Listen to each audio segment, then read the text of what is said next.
3. It's just a door. Carl Sandburg wrote that an open door says come in, a shut door says who are you? You know who you are. You know that you're safe at home, on your couch, a controller fixed in your hands. You know that whatever's on the other side of that door can't hurt you.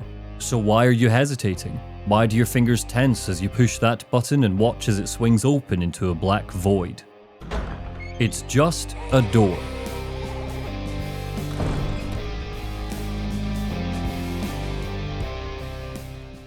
The Spencer Mansion is one of those video game locations. You know the sort. Like Shadow Moses or Rapture After It, a place that immediately conjures a feeling, a rumble, an intimate memory in a fanbase that knows it so well that returning to it feels comforting, even when the walls groan and the windows crack. Maybe that's because of time. Resident Evil is 3 decades old. It defined a whole subgenre in survival horror. Maybe it's because of its prevalence. Director's cuts, remakes, remasters of the remakes, terrible films, good enough films, a board game, a stage show, and a book series have kept the mansion's memory alive. Or maybe it's because Resident Evil is just that good.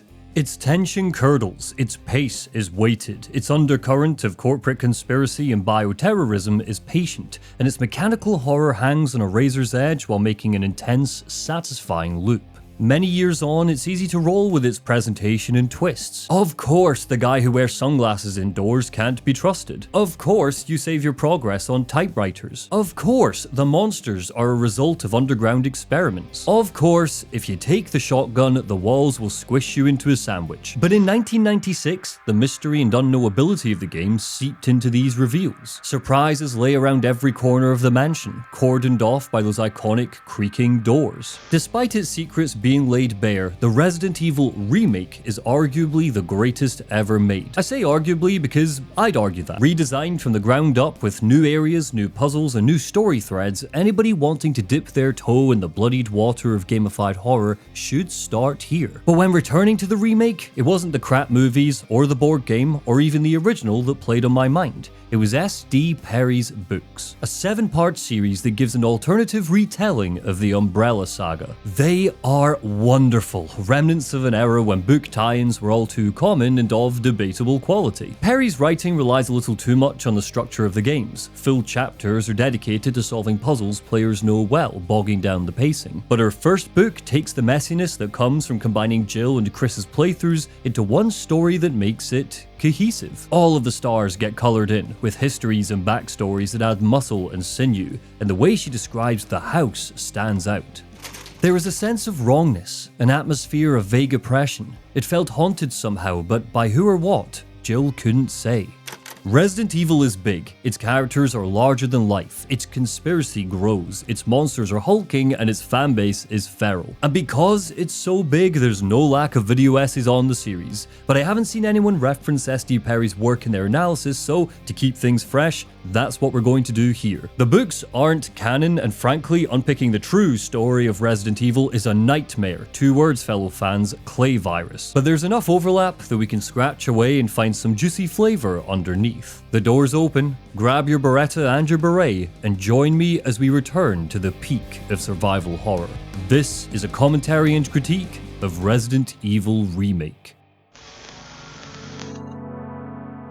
The Swedes have a word, Resfeber, to describe that unique sensation when your heart races before the beginning of a trip, when anxiety sets in. It's a perfect way to describe how a new player could feel before going on a trip to Silent Hill, Brennenburg Castle, or yes, the Spencer Mansion. It's no rare fact that the original Resident Evil lovingly injected video game horror with so much freshness and depth that it superseded its inspirations. 1989's Sweet Home and 1992's Alone in the Dark were creepy and unsettling, but there's something gleefully malicious about how Resident Evil treats its player right from the off, relishing each goosebump and drinking each nervous gulp. Why is that? How does the opening psychologically mold you to be a tender, vulnerable meat sack lost in the mansion? Alpha Team is flying around the forest zone situated in northwest Raccoon City, where we are searching for the helicopter of our compatriots, Bravo Team, who disappeared during the middle of their mission.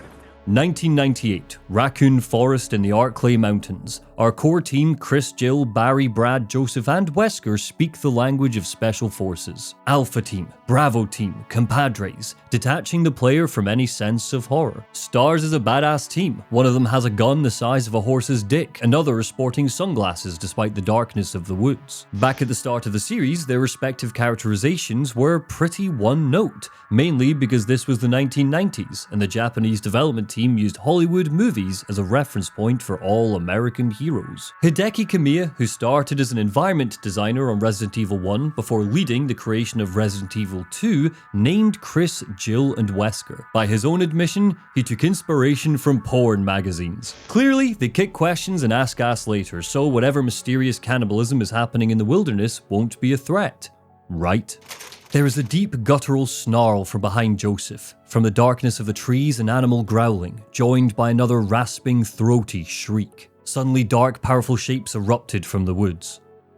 Joseph is ripped limb from limb, the camera lingering on his butchering but obscuring the monsters just long enough that the player is encouraged to lean in. That obfuscation means that when we see that they're dogs, the game's already magnified their monstrosity. They're not just dogs. The flesh is peeling from their bodies. It's blood, not drool, dripping from their jaws. Pilot Brad Vickers panics and retreats in the chopper. Chris Redfield and Jill Valentine are immediately on the run. If we didn't already feel disempowered by how quickly they've been put on the back foot, watching helplessly as the team is attacked, the fact that it's Wesker who saves us reinforces that Jill and Chris aren't as strong as their protagonist status might lead us to believe. While game guides tell us Jill has always been Special Forces, in SD Perry's book, she's relatively new to Alpha Team, a professional cat burglar and the daughter of a master criminal. This means that the horror of Joseph's death hits her hardest. Chris is an old hat at this, having worked under Captain Wesker for years. Stars has never faced a threat this monumental, focusing on operations that range from cannibals to cult leaders. Through those operations, he's become Wesker's favourite and no stranger to blood, earning the captain's respect because of his combat skills. That explains why Wesker saves him from the dog here. The combat data he needs is only useful if it shows the monsters confronting Stars best. The original game presented him as bright-eyed and bushy-tailed. So much for him.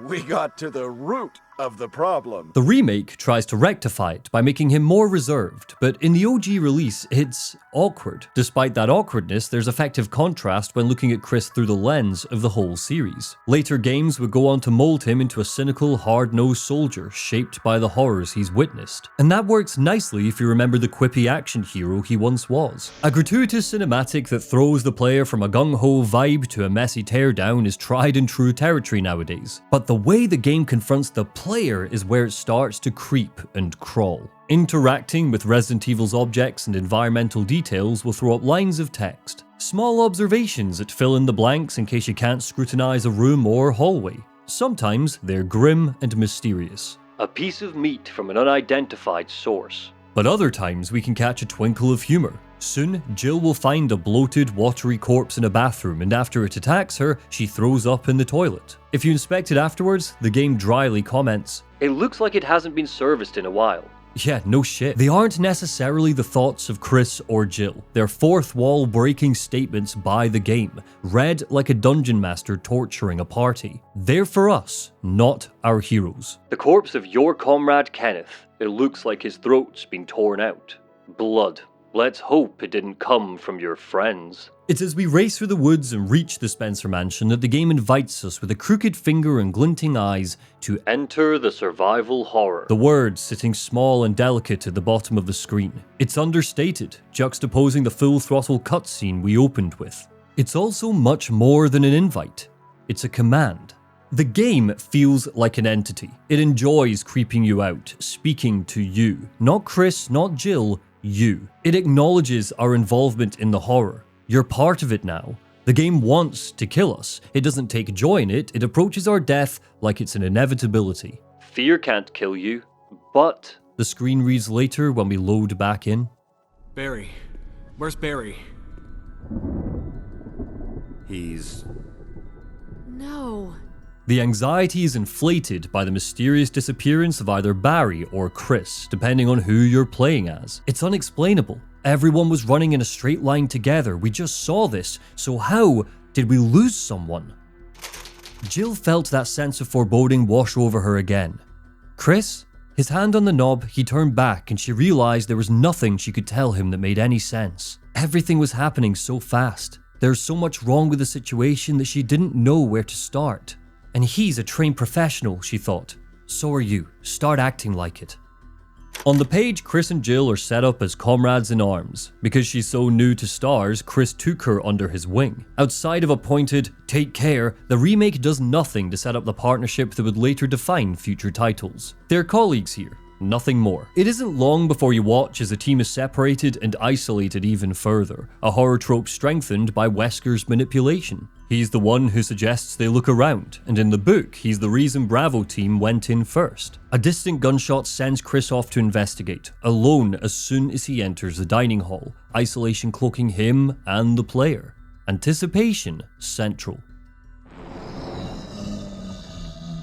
All of that careful, calibrated anticipation explodes with the reveal of our first zombie, cinematically and mechanically throwing the player into a state of panic. We hear it long before we see it, somewhere off to the right because the camera's pressed in. When its head turns and the guts fall from its mouth, we don't see enough of its victim to know exactly who it is. The close-up of the face lacks detail, so if we're playing as Jill, we'll wonder if this is Chris, and if we're Chris, the bloody mauled face could be Barry. Unfortunately, it's Bravo Team's Kenneth. This was supposed to be a rescue mission. Is there even anyone left to rescue? The hallway zombie isn't the game's first shock of violence, the dogs got there first, but it's the first time the player feels threatened. So how we are conditioned to react is key for setting the tone for the rest of the game. If you're Jill, you've already started with the handgun and 11 bullets, but on normal difficulty it takes 10 of those bullets to finish off the zombie. Thank God for auto-aim. If you're Chris, you just start with a combat knife. The best option is to retreat, or else you'll inevitably hurt Chris or empty Jill's weapon. Resource management is tutorialized through blood. Its face was deathly pale, except for the blood smeared around its rotting lips. Flaps of dry skin hung from its sunken cheeks, and the dark wells of the creature's eye sockets glittered with hunger. A wet movement. Chris spun, eyes wide, as the twitching creature clawed at the wooden floor, pulling itself toward him in an eager, single-minded silence. He fired. Dark holes opened up in its knobby skull, sending tiny rivers of fluid and fleshy tissue through its lower jaw. If these walls could scream, they'd tell you to turn back. Resident Evil is a series that's at its best when it serves as character studies of its various villains. Wesker, Chief Irons, Salazar, the Ashford twins, Steve, twisted baddies that aren't afraid to twirl a mustache and rant about their plans. Oswald Spencer, CEO and founder of the Umbrella Corporation, doesn't get to take center stage the same way other monsters do. But his shadow looms large over the series, and especially this first game. Hell is empty, but only some of the devils are here. The rest are back at Umbrella HQ. Everything begins with Spencer, and while we don't see him or hear his voice here, we don't need to feel his presence. His mansion does all the talking for him. The genius and zany architect George Trevor led its construction, but the design was based heavily off Spencer's European home. Its secret tunnels, puzzles and traps lend to his tastes. Trevor might have drawn up the plans, a man who is the foundation for Resi's wonderful level design, but this is the house that Spencer built. And it does not care about us. That was a close one. A second late, you would have fit nicely into a sandwich. Boo! Say the line! Jill's exploration of the mansion is accompanied by Barry Burton, a character described in the book as capital B Big. Barry stepped out onto the concrete, carrying the ammo cache, his giant biceps flexing as he shifted his hold on the heavy canvas bag. Wesker marveled at his brute strength. Everyone else in his squad was in good shape, but compared to Barry, they were pencil necks. Big Barry lifts. His muscles bulk and bulge. He's one of the oldest members of STARS with a big heart and a big gun to complement it. I'm not a gun guy and even I love his Magnum. In a story filled with single sentence heroes, Barry is the most complex because of the secret that he carries. Yet that doesn't stop him from being Jill's savior and closest ally. His involvement means Jill can get the shotgun nice and early because Barry Burton's big burly brawn breaks down doors, but he isn't always there to save us. In an interview with Retro Gamer, Shinji Mikami talked about the philosophy behind the mansion's design. Quote, "My first aim was to create something that could provide the scariness of an amusement park's haunted house at home. I began by coming up with a scenario that had an eerie atmosphere. The critically important point here was to create a world where you could see some evidence that people had been living there, and then introduce zombies.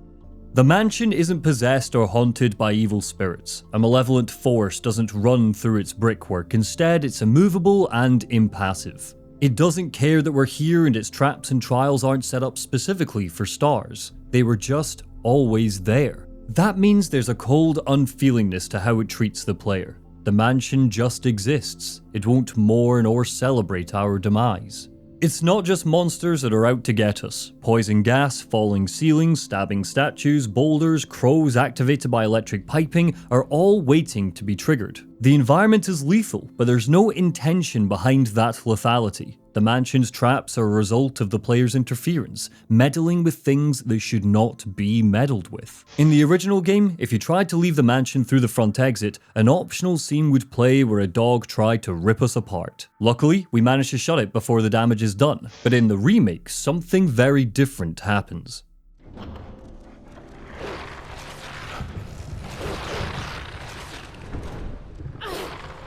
Congratulations, player, you've just let a rabid dog into the entrance hall. Didn't you watch the opening cutscene? Don't you realize what's waiting out there? Because of the clear signposting and reactivity, the traps never feel cheap. There's often a way out of them, even if you haven't figured out the solution. Pulling the shotgun off the wall in Chris's playthrough, triggering the collapsing ceiling, can be remedied. You're supposed to swap the shotgun with a broken shotgun to get around it, but if you stumble blindly into the trap, you can promptly spin around and go back into the lounge to return the weapon before you get squished. This strategy repeats a couple more times. You don't lock Chris or Jill into an automatic fail state because the mansion isn't capable of damning you. It's a product of human insanity and cruelty, not a sentient being. That sentience is reserved for the monsters, and even when they're the cause of the traps, we can think creatively to circumvent them. Later, the carnivorous Plant 42's vines will creep and nestle in the cracks of a ramshackle guardhouse. They'll strangle us if we walk over the floorboards, but thankfully crates are on hand to try and cover the holes. But not everyone is as lucky. The gaping wound on Richard's right shoulder was drying, no fresh blood seeping through the mutilated tissue. The wound was ragged and messy, the flesh discolored by trauma. When we find Bravo Team's Richard Aiken, bitten by the gigantic snake Yon, we're charged with rushing to the other side of the mansion to retrieve a serum. Following that emphasis on reactivity, Richard can die here if we take too long. Good thing we found a map then, eh? As a location, the mansion isn't that big. If you had the perspective of, say, Resident Evil 2's remake, you wouldn't feel too lost and could find your way around easily, but the changing camera angles in quick succession will make any first-time player feel dizzy. We can orient ourselves by simply exploring, or use our ingenuity to retrieve maps, but these maps are almost always accompanied by an obstacle. Pushing a staircase against a statue in the East Hall is a basic example, but using a wooden board and a fireplace and a lighter shows a more complex workaround. The mansion embraces friction. You need to put the work in if you're going to conquer it. Spencer's secrets won't give themselves freely. Mechanically, rooms on the map stay red until you've cleared them of items and flavor text, a major boon so you can stay well stocked and figure out your next move if you get lost. The presentation here is clinical. This isn't Silent Hill or Alan Wake 2 where ratty town maps are scribbled and scrawled on. They are digital.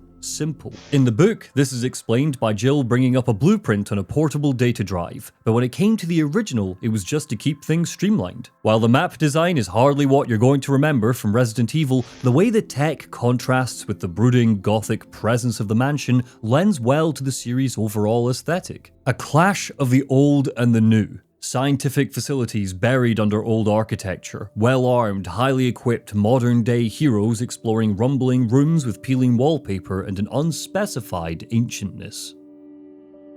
Ah! Jill. Barry, I didn't mean to get you that excited. Right. Anyway, you should read this.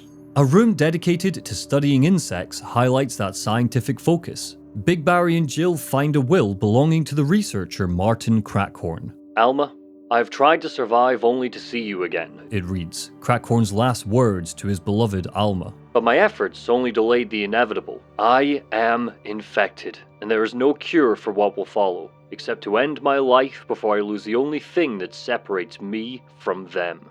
In an hour, I'll have entered my eternal sleep where there is peace. Please understand.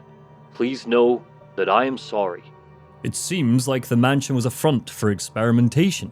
Interesting. What sort of experiments? Does that explain the shambling corpses and freaks wandering the halls? Of course, the zombies don't just wander the halls, do they? Some are slumped against walls, unmoving. Later in the guardhouse, a man has hung himself from the rafters, but his skin still peels and his features are turning gaunt. Gunshots don't register as they pierce stinking flesh because they are just corpses. The mysterious T-virus hasn't reanimated them yet, but it will. There's a sense of ever-moving progress that makes mapping the mansion a test of endurance. The walls stand still and the rooms stay fixed, but change does come. Anyone who's played the game knows the L-shaped corridor in the East Wing with looming windows that unleash the most famous scare in the game. After a few safe travels through, dogs crash through the windows and make a once safe journey lethal. And later, it calls our bluff by swarming that same corridor with hunters. The backtracking and sense of unreliability from knowing an environment and then watching it change eventually gets lost as the series becomes more sprawling, but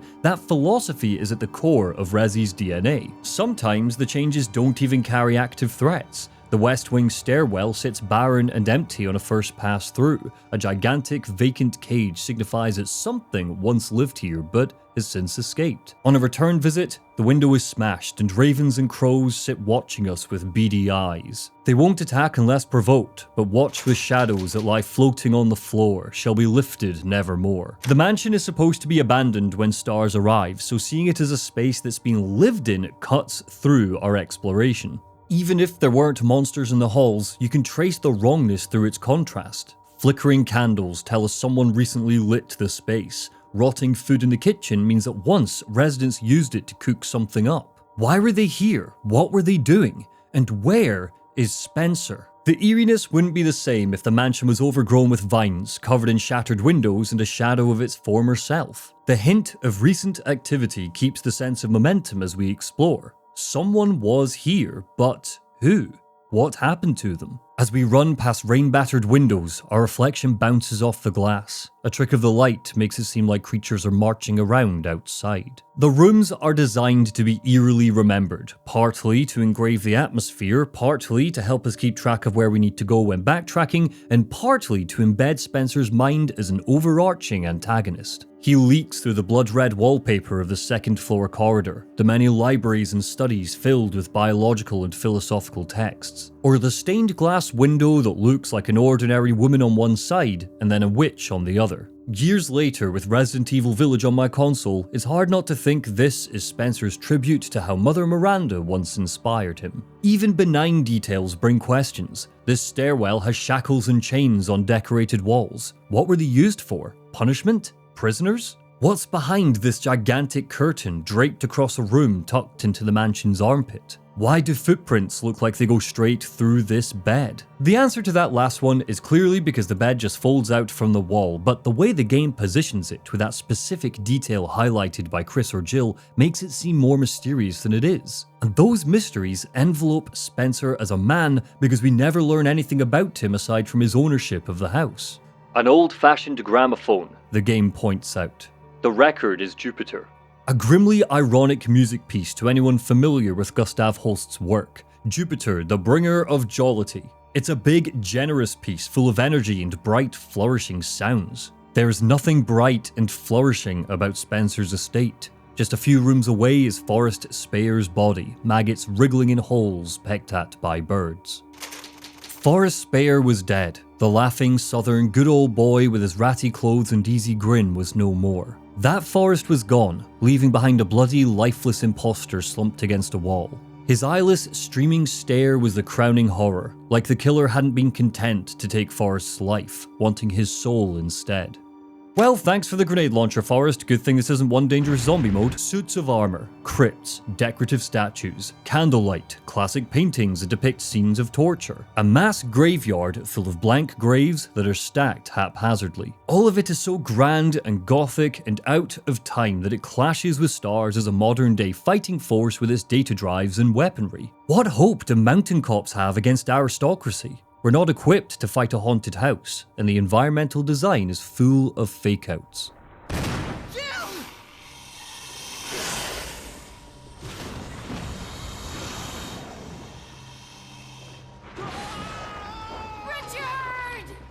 Our first confrontation with Yon benefits from one of those fake-outs. The door leading to the storage room where it attacks is coated in thick, humongous cobwebs. This screams spider. Any arachnophobes should mentally prepare, but what crashes into us doesn't have 8 legs. It has none.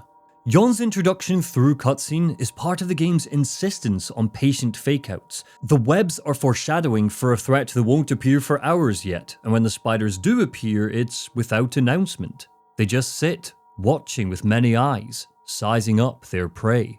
Richard bursts in to help, pushing Jill out of the way and sacrificing himself in the name of revenge. It was reckless, stupid. He dies in the jaws of the snake, and it escapes with minor injuries. I wonder how Chris is doing. Somebody sure knows how to get a deal. Most of the medical supplies here are from Umbrella. Umbrella? Don't you know? They're only the biggest taxpayers around here. They make most of these medicines right here. Homegrown in Raccoon City.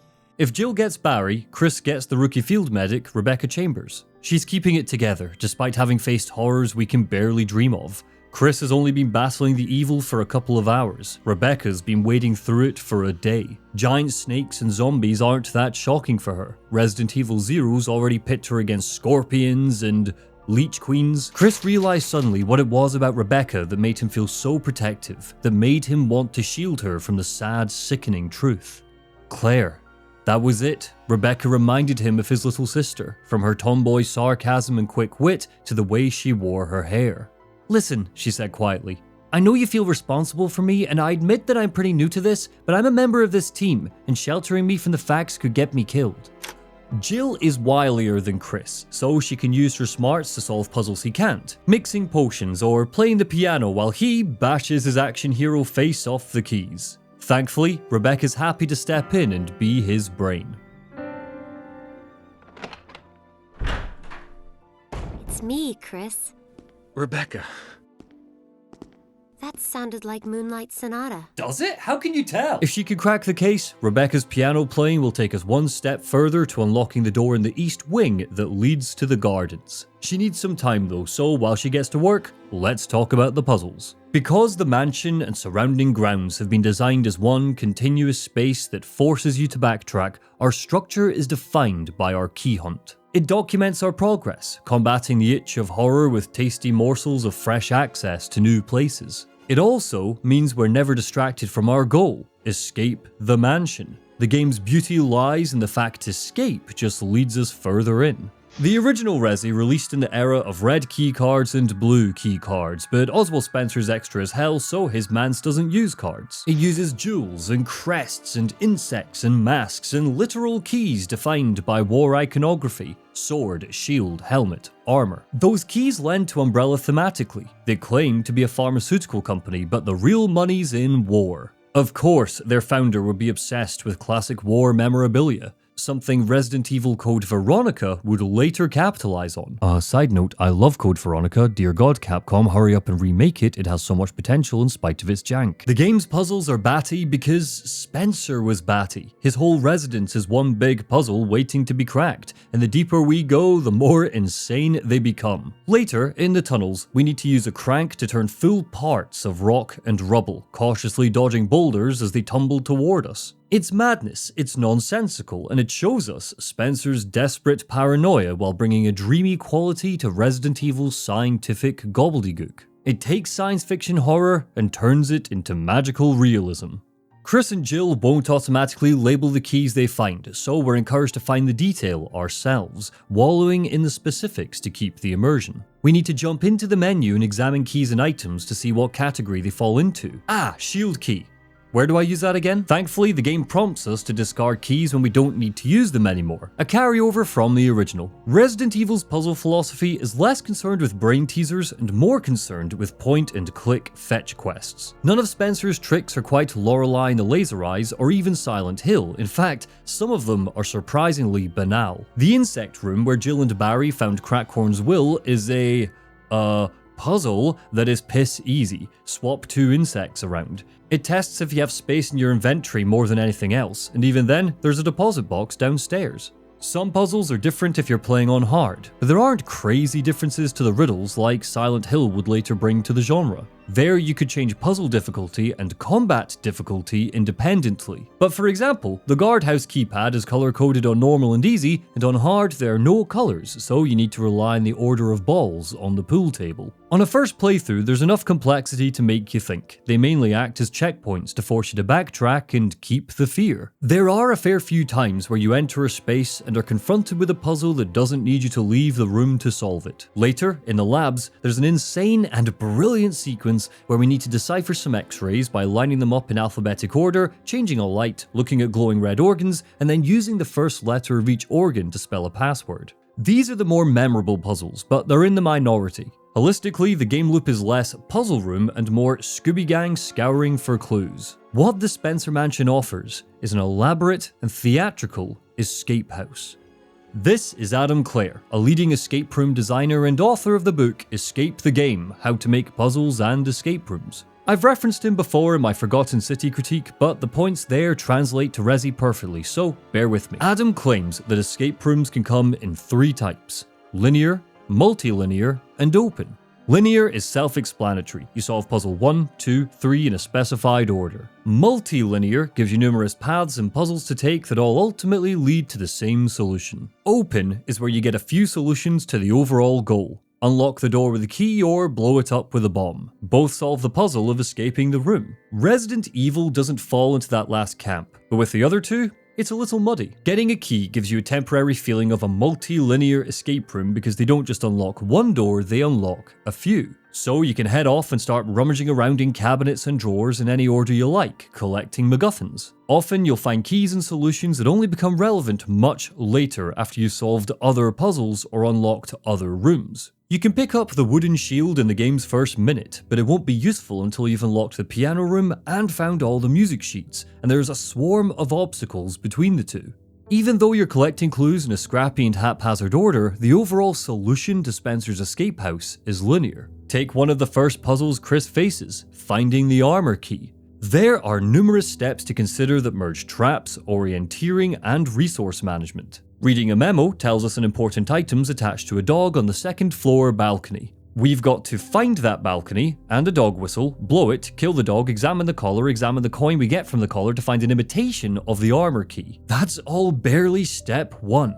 We're then off to the armor trap in the west wing, where we need to swap the imitation with the real key before the trap activates. Layers. Understanding we need to swap the fake key with the real key isn't going to give anyone pause. It's the same trick seen with the shotgun and the shield. But the back and forth to get all the pieces necessary is where the tension, the fun, and the satisfaction lies. And the series will never use that system as well as it does here. The challenge is less figure this out, and more, oh god, where's that thing I saw? Is it in the storage box? Oh god, there's a crimson hag blocking the nearest save room. Ah! These states also scattered some optional puzzles that we don't need to solve, but give boons if we do. The crest puzzle in the cemetery is entirely optional, but if you piece it together, you can get a magnum that decimates monsters. The same goes for the tiger puzzle. You can smash statues and burn paintings that give us jewels that slot into the tiger's eyes, and what you get for the effort is some shotgun ammo, an MO disc that helps to unlock the true ending, and a swift death if you don't read the riddle. Those optional puzzles bring a lot of the multi-linear approach, because the magnum is the end of that puzzle sequence, not just a small part of a larger whole. A side quest that you didn't even know was a side quest until you solved it.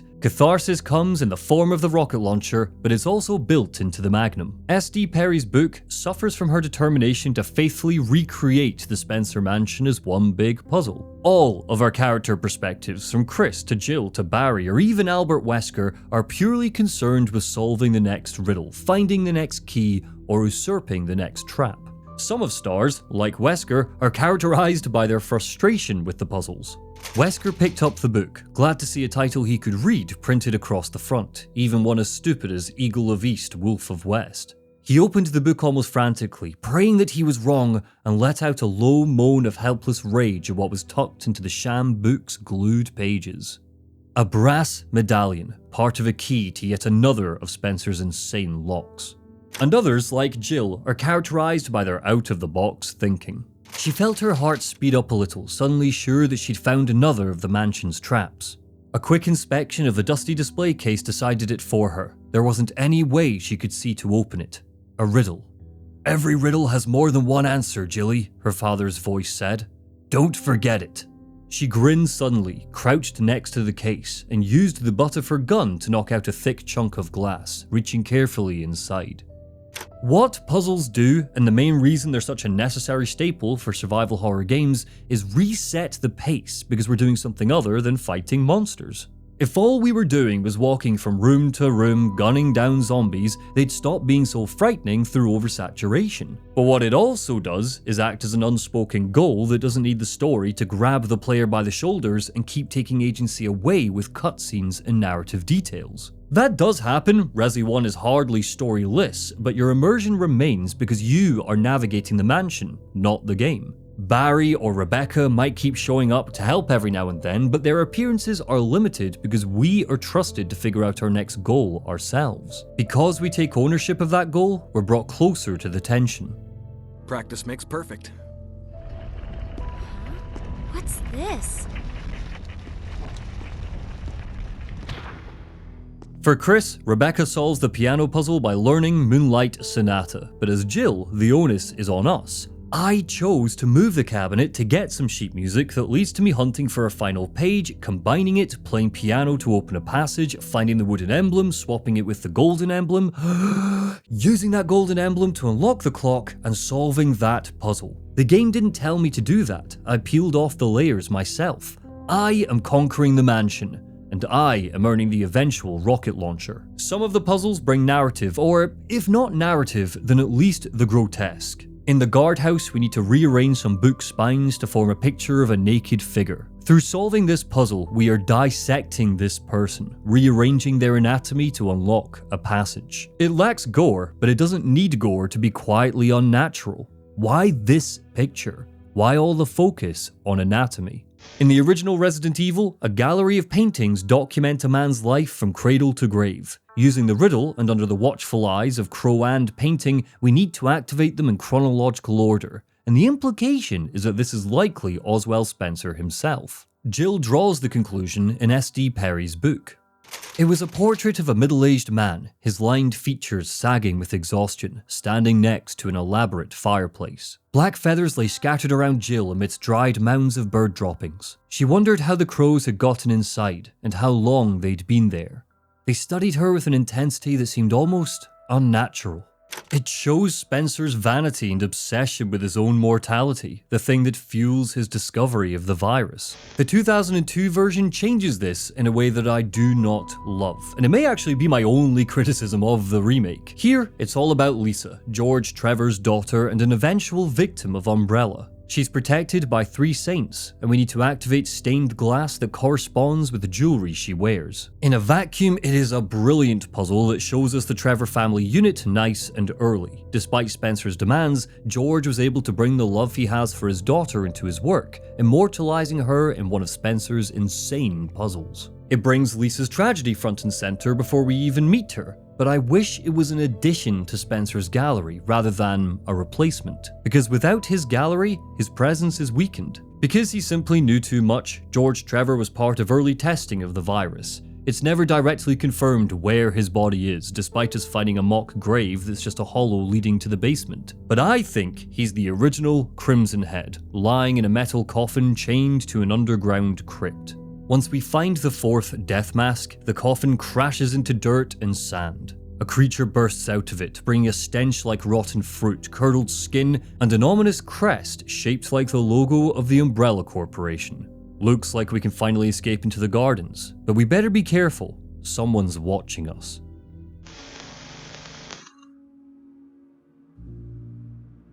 My first experience of Resident Evil was when I was 4 years old. My dad would dim the lights, boot up a PlayStation 1, and I'd watch him creep through the game's horrors, dodging zombies and uncovering secrets. Therapy's taught me that explains a lot, but let's not get into that here, you don't want that. It was my first horror experience, and even then I understood the game's slow burn and prioritization of tension.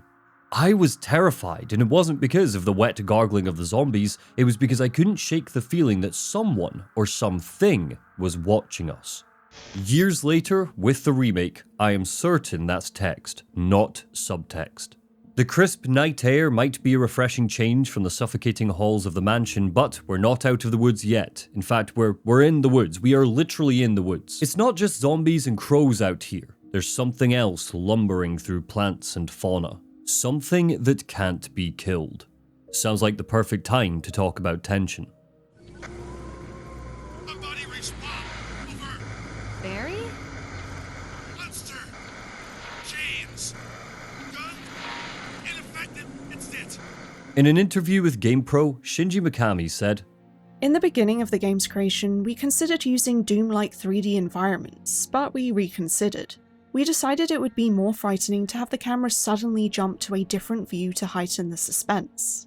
with the original, the fixed camera angles weren't due to hardware limitations. They were an artistic choice, so it's natural that they were brought back for the remake. Resident Evil 2 Remake would later adopt an over-the-shoulder perspective and would find clever ways to instill fear that way, but here, the camera reinforces that still, unfeeling ambience that's so key to characterizing the mansion and its grounds. Later games, like Code Veronica, would use a tracking camera for some sequences, but Resi 1's tension is brought to you by static. In safer areas, like the first floor dining room, it regularly pulls away from the player to give us a good view of our surroundings. It teaches us which spaces are safe and which aren't. In corridors or rooms with threats, the camera often lunges close, giving us a better view of the rot. Because of where the camera is placed, and because of the mansion's angular geometric maze, the perspective will change every couple of seconds while exploring. It's discombobulating, it throws you off, it seethes with dread. Sometimes, you're not sure you're even aiming in the correct direction when retreating because you can't see the scaly, rotting thing that's lumbering toward you. Look at this hunter peeking around the corner. I see you, buddy. You're consistently made to feel like a character confronted by that horror scene where they unload bullet after bullet into a monster until it dies or until the chamber empties. That's because we can't see the zombie out of shot is dead, and we might miss the wet thud between gunshots. I said it before, but thank God for auto-aim. What this means in a larger sense is your understanding of space is challenged to add to the sprawling feeling of the mansion. But on a more intimate level, the curated camera angles become a character in themselves, and I think the argument could be made that they're diegetic, that they exist physically in the mansion. Eventually, when the team reaches the lab, they find a control room full of terminals, VHS players, and recording equipment for monitoring. The mansion has eyes. Every room's secret, puzzle, and riddle tells us just how paranoid Spencer and the Umbrella Corporation is, and we also eventually learn that Star's arrival was expected. In the book, Wesker thinks, "It would be interesting to see how his team fared with the 1-2-1s, the hunters. Watching the Stars pit their strength and agility against the creatures would be quite a show. He is here for cleanup, sure, but we also know he's collecting combat data that he'll later sell off. Umbrella made bioweapons. What better data is there than footage of skilled marksmen fighting them? Usually our perspective is fixed in the upper corner of a room where a typical security camera would sit. Ever present, ever watching, ever recording Star's investigation. They gently move depending on where we go, like they're tracking us. Sometimes they sit on tree branches, one of the handful of times the game gives them movement that's separate from where our character is going, like they're being blown by the wind. Even if the cinematography isn't diegetic, it's treated as a paranoid tool. This shot hides under a table, a hidden camera, or something creeping under the furniture, waiting to strike. Often they'll hide your character behind a window so you can't get a clear view of your surroundings. Is something creeping up behind us? Down in the shark tank, the control room is positioned at the back so we can see sharks circling in the water beyond, a constant reminder of their threat and a way to make sure there's constant tense movement. A hallway where zombies lightly tap on the glass, their shadows cast on the walls, forever threatening to burst through and grab us. We know that's going to happen. The question is when.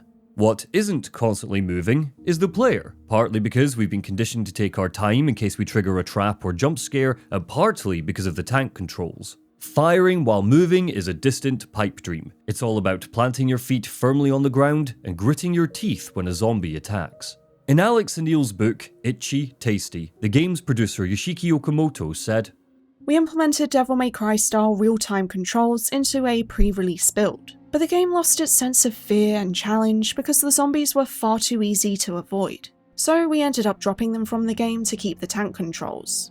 Most third-person games make your character move forwards from the perspective of the camera, but because of the fixed perspective here, pressing up moves Chris or Jill in the direction they're facing instead. In the remake, you could do away with this altogether and use the analog stick for a smooth, constant run. The tank controls are a staple from a previous era, but carrying them as an option into the remake proves that they're effective horror design. The sordid beauty of this system, mixed with the camera, meant that the moment-to-moment horror could be specially curated for a player, slowing down or speeding up depending on the perspective.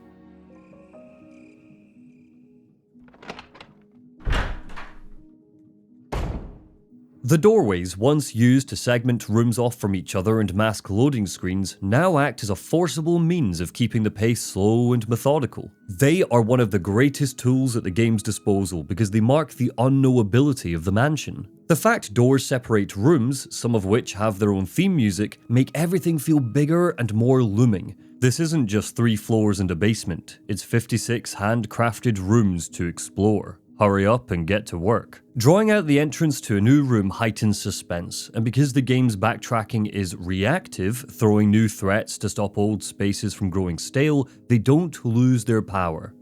Unless you're speedrunning. That term Resfeber takes on a feral quality for a player willing to invest in the atmosphere of the mansion. Every new room introduces a creeping dread of what might be on the other side, and it's because of the lengthy, custom, squeaking, creaking door animations. Don't be afraid, it's just a door. Resident Evil understands that terror can only be truly terrifying if there's solid anticipation behind it. Dead zombies, crows watching us, a mysterious watcher leering at us from the ceiling, monsters peering through cracked windows waiting to be shattered. Hell, finding Forrest with the grenade launcher, you know he's going to get up and charge you, but he waits until you've rounded the corner first. Barry calling in to say there's something in the woods, something that can't be killed, offers the narrative anticipation, but reaching an abandoned cabin with a fire that's recently lit, heralding that something intelligent is out here, is what brings the fear. The game loves to use its environment to tell us something bad is about to happen, but laughs at us as we try to pinpoint when it will come.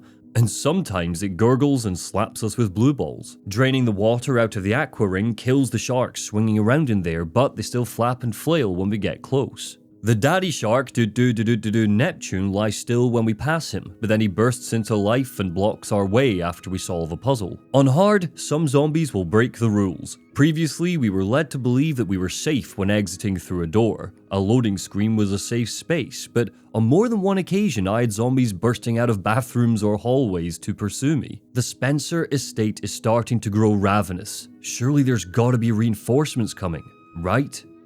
This is Brad. Stars Alpha Team. Bravo Team. It doesn't matter. Respond. I repeat, this is Brad, this is Chris. Brad? Well, I guess Chicken Heart Brad will have to do.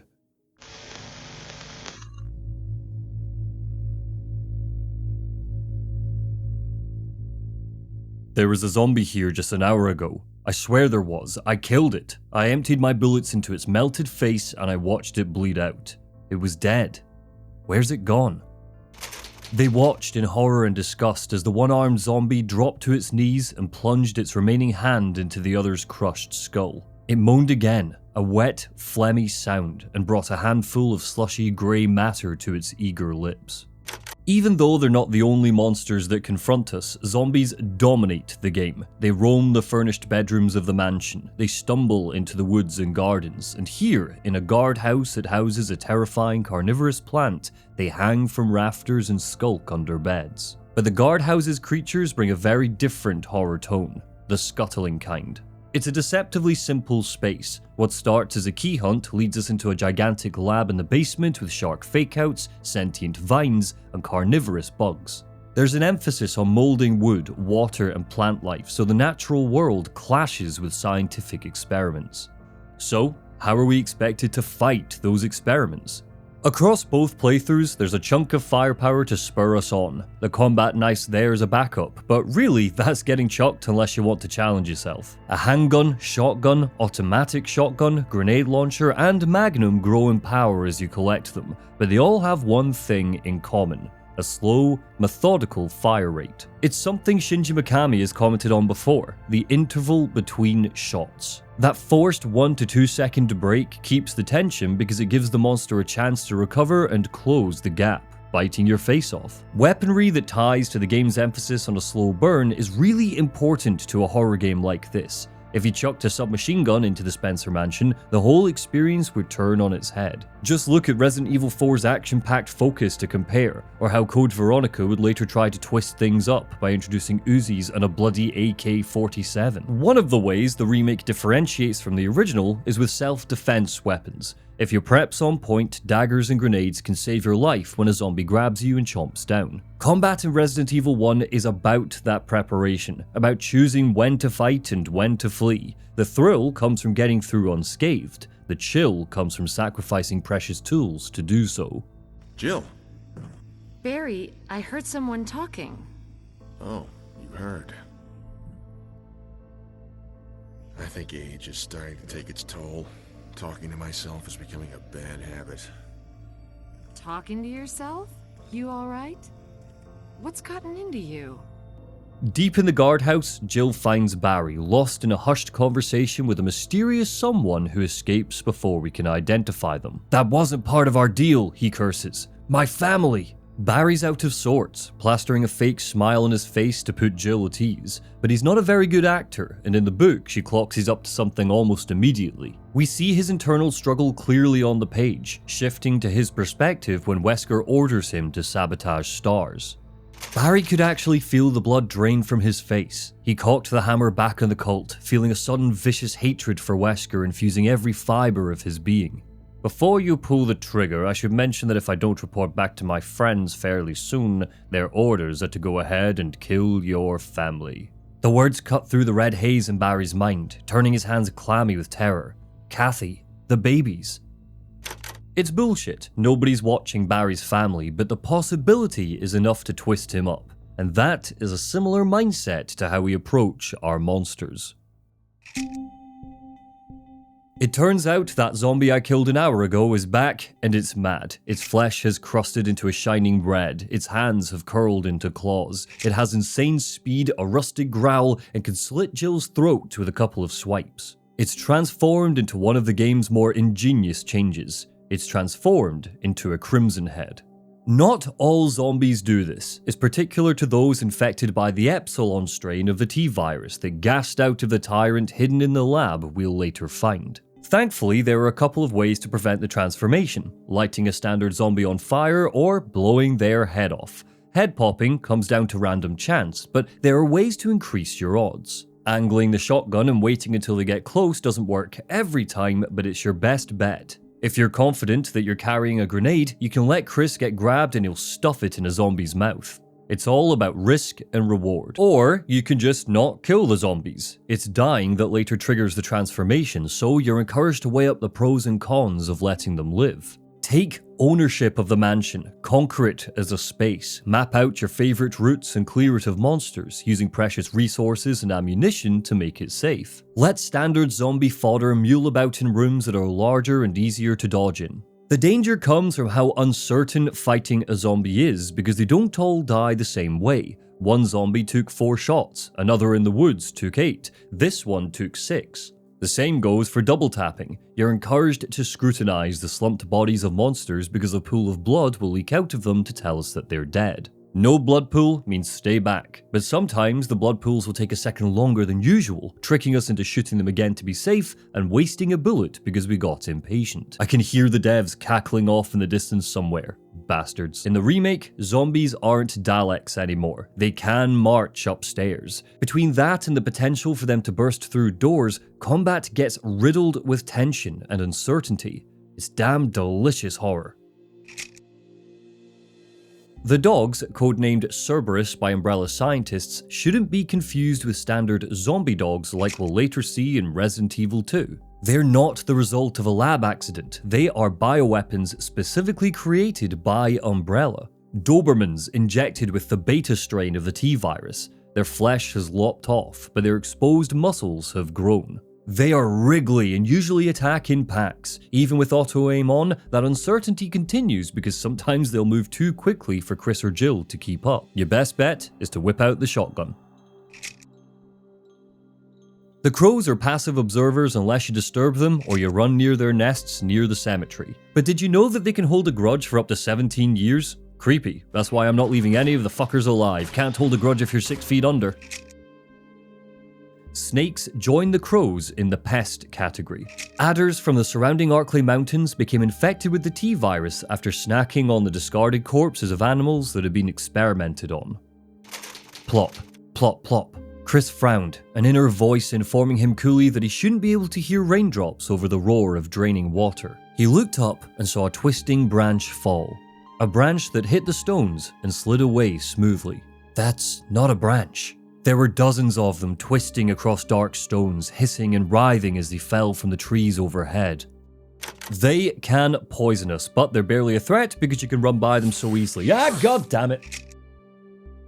The spiders, or web spinners, are just like the dogs in that they aren't an accident. They were developed by Umbrella as a frontline weapon for the battlefield. Unfortunately for the scientists, they were uncontrollable, making them more of a danger than a boon. Many of them were destroyed after the experiments were a failure, but some escaped and created a nest in the nearby caves. Umbrella's security knew they were there, but decided to do nothing about it, above their pay grade. It might just be because I'm a bit of an arachnophobe, but they are the creepiest monsters in the game. You can see the fuzz on their legs, and their patience during combat is unnerving. If you kill one, they'll twitch on their back, threatening to resume the attack until their sack explodes, green juices spilling onto floorboards as tiny spiders creep out of them. The spiders serve as a great example of how so many monsters remain in the world after we kill them. In the break room of the guardhouse, we'll face a couple, and their curdled bodies stay there. A deathly reminder that there's more to the mansion than just zombies. The Chimeras are one of Umbrella's more grueling creations, saved until last when we encounter them in the laboratory. Because injecting the T-virus into animals like dogs and spiders wasn't producing the results they wanted, Umbrella's scientists changed tact. They grafted insect DNA into human embryos and impregnated abducted homeless women with them. Just gonna let that sentence hang there for a second. Jill stared up at the steel mesh of ceiling and saw a dark shape skitter out of the shadows, hooking its way across the grate incredibly fast. Curving claws shaped its hands and feet, thick spines surrounded its mutant, flattened face. It ran into the thrumming shadows of the power room. They're a misshapen mess with engorged talons and a stretched jaw, clinging to ceilings and grabbing us like a meat hook. But that isn't the problem. The problem is they can follow us from room to room by crawling through vents. Fight, die, or just keep running. They spike the game's difficulty towards the end, especially because they leap around a room that needs us to walk while carrying an explosive fuel source. But you and I both know that the Chimera, as disturbing as they are, aren't the monsters Resident Evil 1 is remembered for.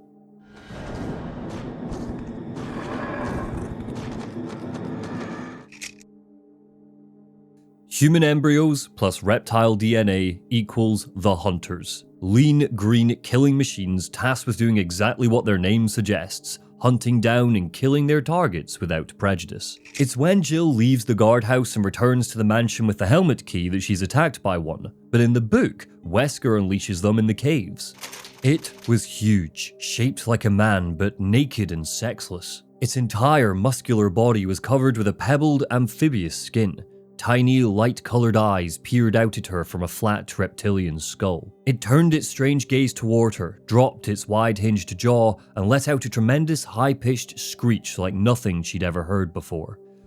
Hunters can leap through the air and behead us in a one-hit kill. They won't always open with that, but it's an attack they revert to if they feel threatened. They're fast, so the intervals between shots matter more than ever. Handguns aren't up to snuff. You want to take them down as quickly as possible, so it's over to the Magnum or the grenade launcher for a fighting chance. On return to the mansion, they replace Crimson Heads and Cerberus if you left any alive, undermining any sense of confidence you might have had. It's no wonder the Hunters became a bit of a series staple. They embody how disturbed Umbrella is while showing the pinnacle of their work, tied up in gameplay that's tense, frenetic, and panicky. They also connect to the natural world in ways that make Umbrella's experiments feel believably scientific.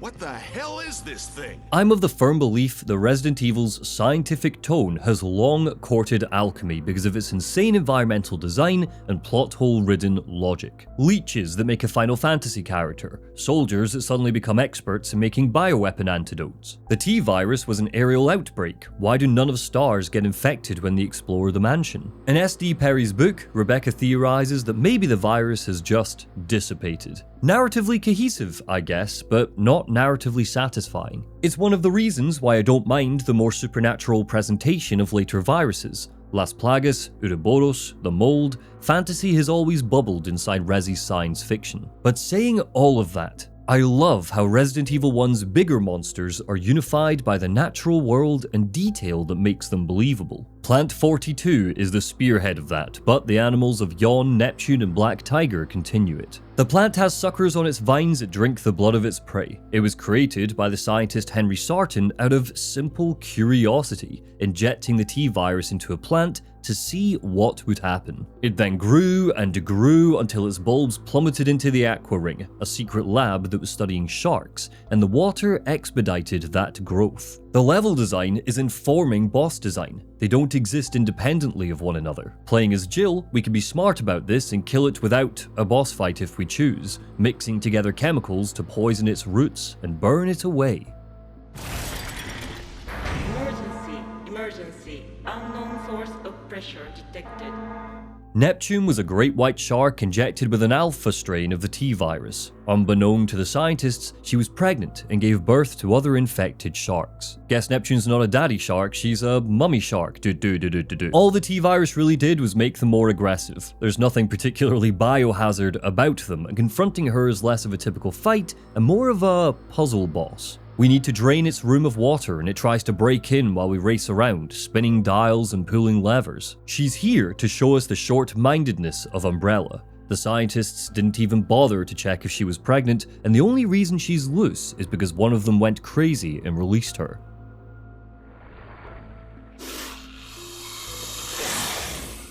Yawn is the first of a couple of bosses that we need to fight twice, earlier in the cellar and later in the library. Fun fact, the Inside Biohazard book that gives us all of these yummy lore details calls him the Yawn. Not important, just fun. Yawn was once one of those roaming snakes, snatched up by Umbrella and injected directly with the T-virus. Its hormones spiraled and the staff very quickly lost control of him. He's an easy fight, mainly because of his gigantic size and inability to twist around, so you can circle him, get some shots in, rinse and repeat. That same strategy works for Black Tiger, a gigantic spider that's twice the size of your regular web spinners. Ironically, Black Tiger is the only spider that can actually shoot webs, meaning it seals the door behind it and traps us in a claustrophobic, sticky nest.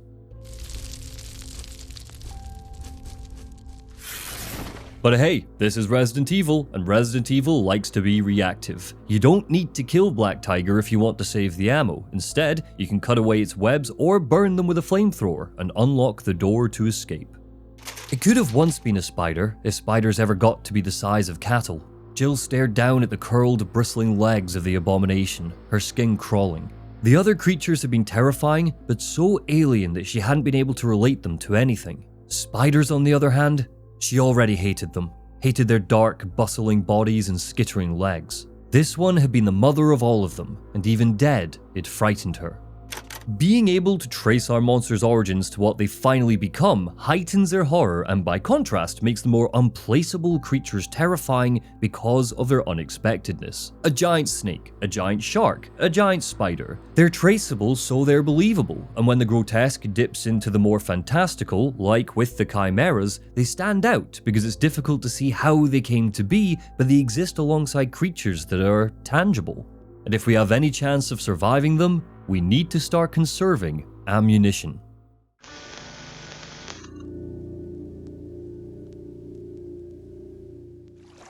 Richard! Chris! Chris, stop! No!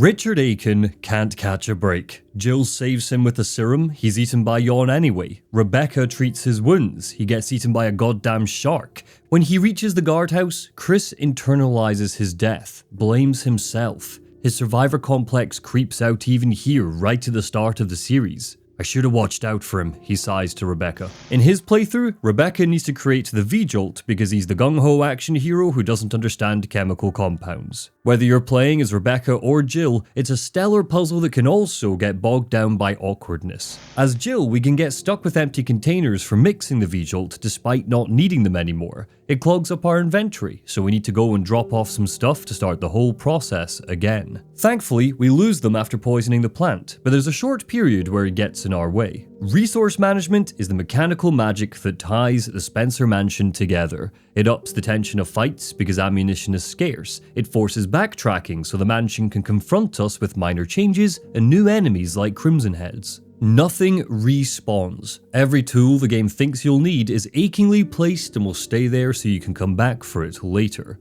The trick is remembering where it all is or taking the time to run back and forth between our safe rooms. It sets the pace of our exploration because we might get hurt and detour to, say, the interior greenhouse because we know there are herbs that'll heal us there. The herbs specifically are fantastic nonsense, magical plants that can somehow cure zombie bites. Green heals you, blue cures poison, and red magnifies the effects of either. The game tells us they originate in the Arklay Mountains, which makes it a little suspect when they appear in Spain or Africa, but don't worry about that. Mixing red and blue together give you temporary poison resistance and a boost to your defense, and I'm willing to bet at least 2 of you just gasped because you didn't know that. It's never explained in-game, though a collectible encourages us to experiment, prioritizing a hands-off playstyle. Oh, I found another thing I don't love about the remake. I wish we could use or combine an item we find, even if our inventory is full. I lost count of the amount of times I ran into a green herb that I could combine with a red herb or just use then and there. This was a system in Code Veronica 2 years prior. It's a shame it wasn't carried over to the remake. Jill has 8 inventory slots and Chris has 6. Because Jill is the master of unlocking, she kicks off with the lockpick. Because Chris likes a smoke, he starts with the lighter. Unless you were playing the US or European versions because cigarettes were censored. You've still got the lighter, but the death sticks were cut. Beautifully, tasers, daggers, and grenades don't take up any inventory space. They sit separately. A welcome design decision, but a strange one because it removes the importance of preparation. You can hoard a chunk of these and there's never any decision making associated with carrying them.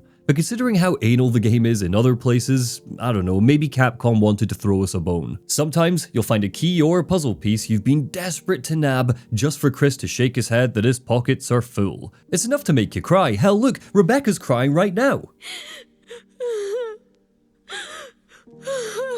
Well, don't worry, Rebecca, the magic storage box is here. No matter where in the mansion the item box is, whether it's in the high-tech basement lab or the musty serum safe room, it carries whatever you store with it. Does it make sense? No. What is this, the TARDIS? Does anyone care? No, it's a major boon. But once upon a time, in the early days of developing the original, that wasn't the case. The original plan was that item boxes wouldn't be linked, something carried over to Remake's real survival mode for sadists. Item boxes would slowly be phased out over the years because someone at Capcom hates me, and so would another, more meta mechanic. It's not just ammo and herbs that are a finite resource, saving is as well. You collect ink ribbons that can be slotted into typewriters that record your progress, meaning each play session journeying through the estate feels like an expedition. It begins with you setting out from a save room and always ends with you returning to one. Everything's a precious resource, especially your time. Autosaves aren't even in the ballpark of what Resi's going for, so if you die, your entire play session from safety to safety vanishes.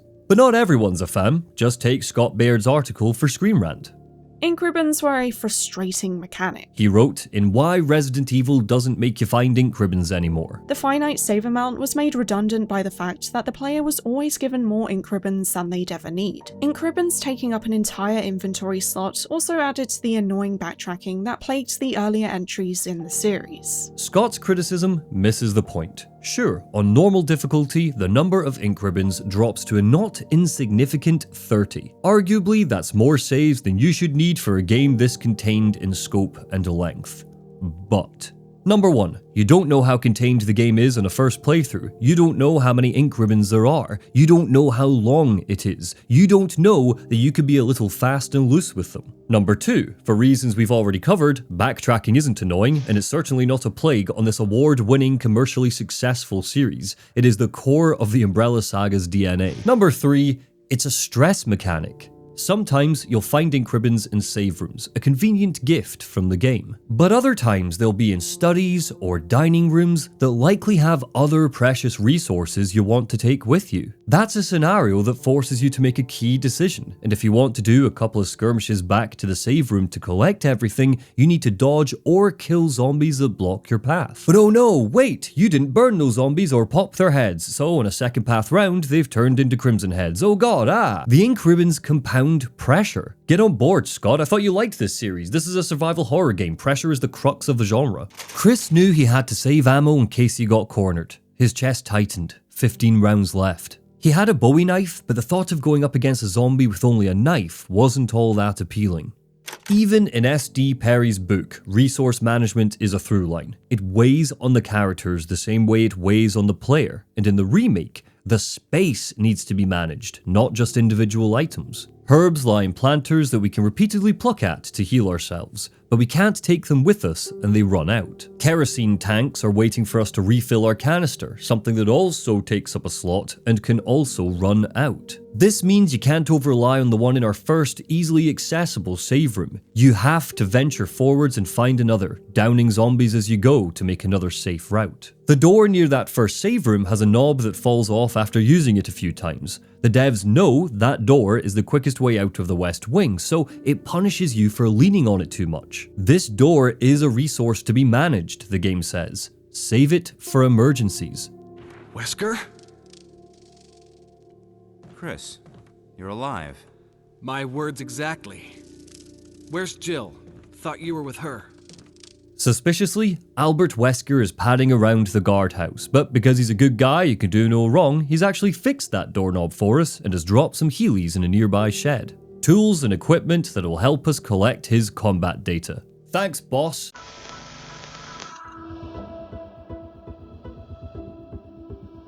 This is Mamoru Samuragochi, otherwise known as the Digital Age Beethoven.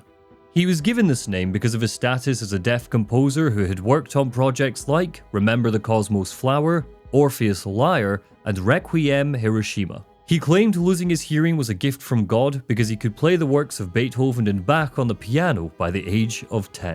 In 1998, Yoshiki Okamoto pushed for a collaboration with Samuragochi. Capcom was about to re-release Resident Evil with DualShock functionality, and the belief was that the game should get a new soundtrack to generate further interest. Sounds exciting, right? We went from this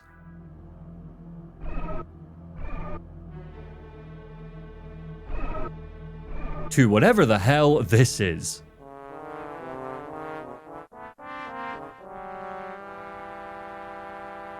Mikami-san and I listened and laughed at the tracks. Kazuhiro Aiyama chuckled in an interview for Itchy Tasty. Mikami-san thought they were a poor fit. Mansion Basement, the track I just played, is the most infamous of the new songs. It sounds like someone trying to play Metallica in Trombone Champ. It's a song that mocks the idea of video game soundtracks. Like your granddad sneering that, oh, anyone can do that, look, before sticking a trumpet up his arse. But Mansion Basement isn't an outlier. As a theme, it's actually replicated later in the caves.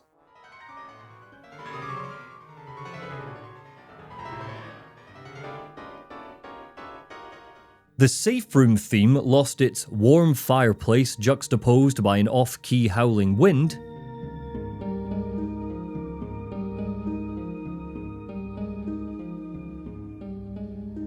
and was replaced with Christmas with the Spencers.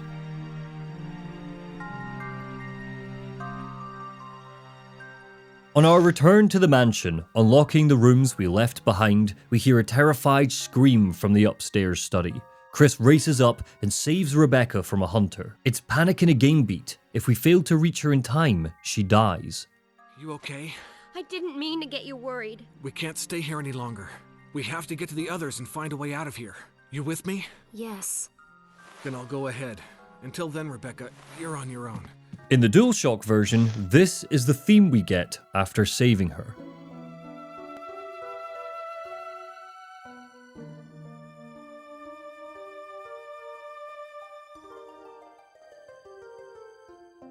It's something out of Zelda, not Resident Evil. A pixie theme that's light and whimsical and carefree. It's Rebecca Chambers on a Sunday walk, not recovering from a near-death experience. Despite the creative team's skepticism, Samuragochi's work was left in the DualShock version, and it was panned, officially making the Resident Evil re-release worse than the original Resident Evil. It was Okamoto's call. He knew the music sucked, but they'd invested all this time, money and effort into the collaboration, so it couldn't go to waste. 16 years after Resident Evil DualShock's bizarre and haphazard launch, the magazine Aiera interviewed the composer for a puff piece, and everything started to fall apart. During the interview, Samuragochi would quote, He would speak several times before the sign language interpreter had finished.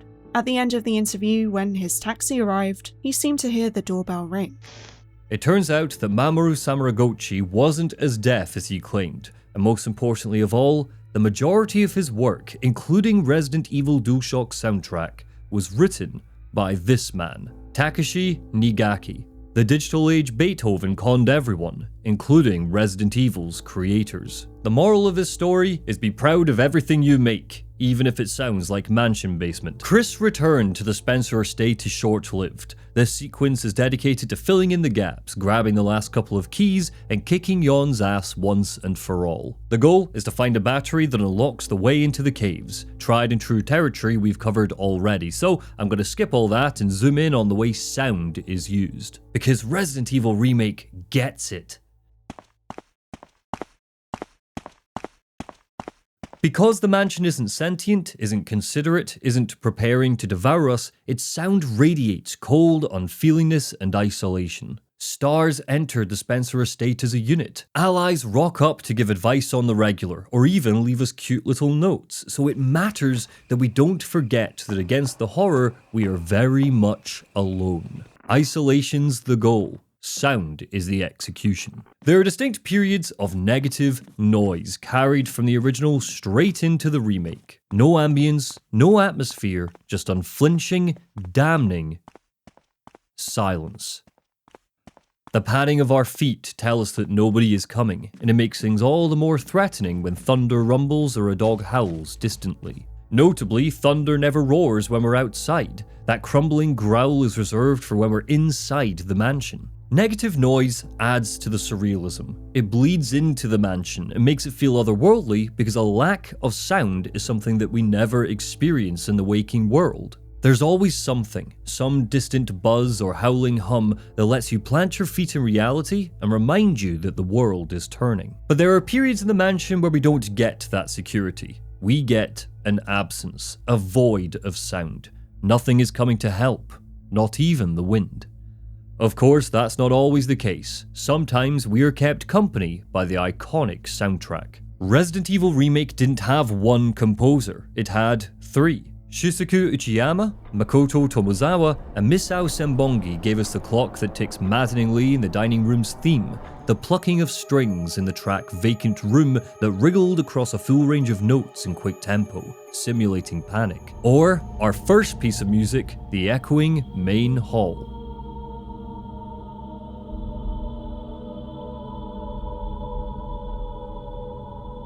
Remake's theme pays homage to the original by emphasizing that ghostly, hollow sound.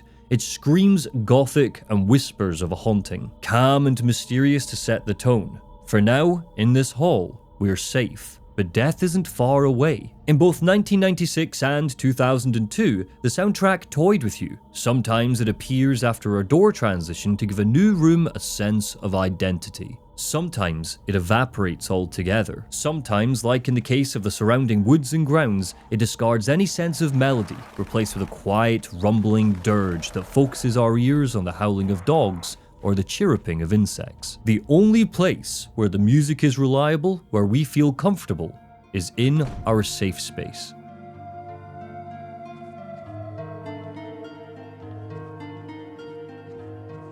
Calm in the eye of the storm. A song that doesn't just say, "You're safe here," but also says, "Never leave." An acoustic guitar does the talking, steadily climbing notes while far off outside, a pitched wail reminds us that something is lurking out there. It's not just that it's chilling and calming to listen to, it's not just that the melody is pleasing, it's that it reminds us that this feeling, this moment of safety, of satisfaction as we organize our belongings, clean up our inventory, save our progress and plan our next move, is temporary. We get that sense of satisfaction outside of the safe room when we visit our inventory, and it's equally as temporary there.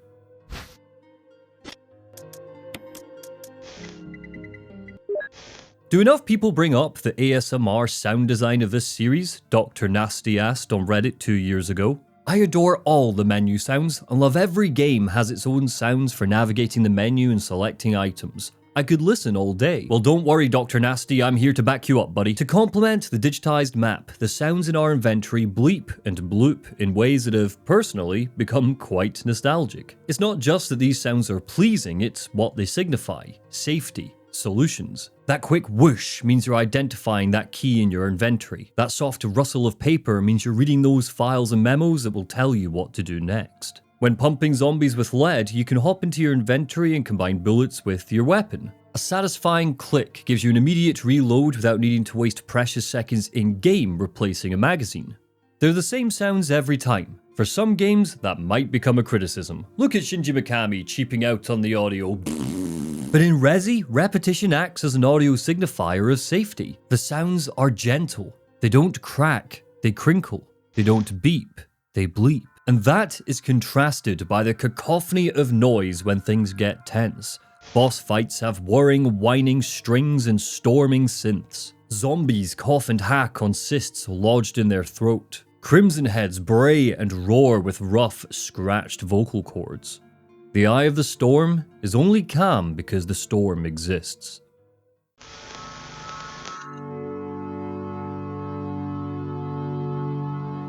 Is that you, Jill?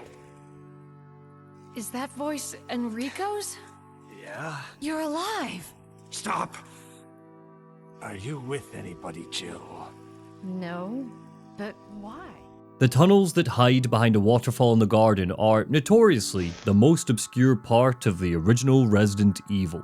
We don't get a map for a while, so it's easy to get lost. A battery unlocks the way, and at the end of these dingy caves is a fountain that needs 2 crests to open up the labs. It's in these tunnels that Jill's suspicions start to compound. We find Enrico Marini, team leader of STAR's Bravo team. He's hurt, but lives long enough to gasp out a warning. There is a traitor. From somewhere in the gloom, that traitor shoots him before he can say more. Enrico had only managed to get out that the traitor was a he, but that didn't exactly narrow things down. Assuming that he was still in the underground system, Jill would have to be as quiet as possible if she wanted to find him. The tunnels were perfect sound conductors, amplifying the tiniest of sounds. She stopped, head cocked to catch a strange noise. It was a rusty hinge? It was loud, whatever it was. Thankfully for Jill, the tunnels in the remake have had a complete overhaul to make them memorable and less tedious to explore. New camera angles, further detail, enhanced lighting, and a full boss fight bring this section to life so it doesn't feel mundane. A typewriter and item box now sit a little awkwardly at the entrance to minimize the backtracking, and overall, it doesn't lead to the fountain. That has now been moved. Even for Spencer and George Trevor's architectural madness, the tunnels are an insane nightmare that make no sense. Cranks turn full parts of the cave network. A chamber holds a decadent statue that needs to be spun on a metal plate. A boulder crashes through a wall and reveals a door behind it that previously nobody would have been able to access. Without it, it's just a dead-end tunnel. What is this place? They're more maze-like, a labyrinth full of hunters, traps, spiders, and will eventually be stalked by something unkillable and tragic. But strangely, they also change up the formula depending on who you're playing as here. Chris avoids a rolling boulder that Jill has to contend with, but he has to tackle the bizarre flamethrower puzzle carried over from the original game. You need to take a flamethrower, a temporary weapon that can be used to burn away spiders, and then sacrifice it to unlock a door. Jill gets to skip that.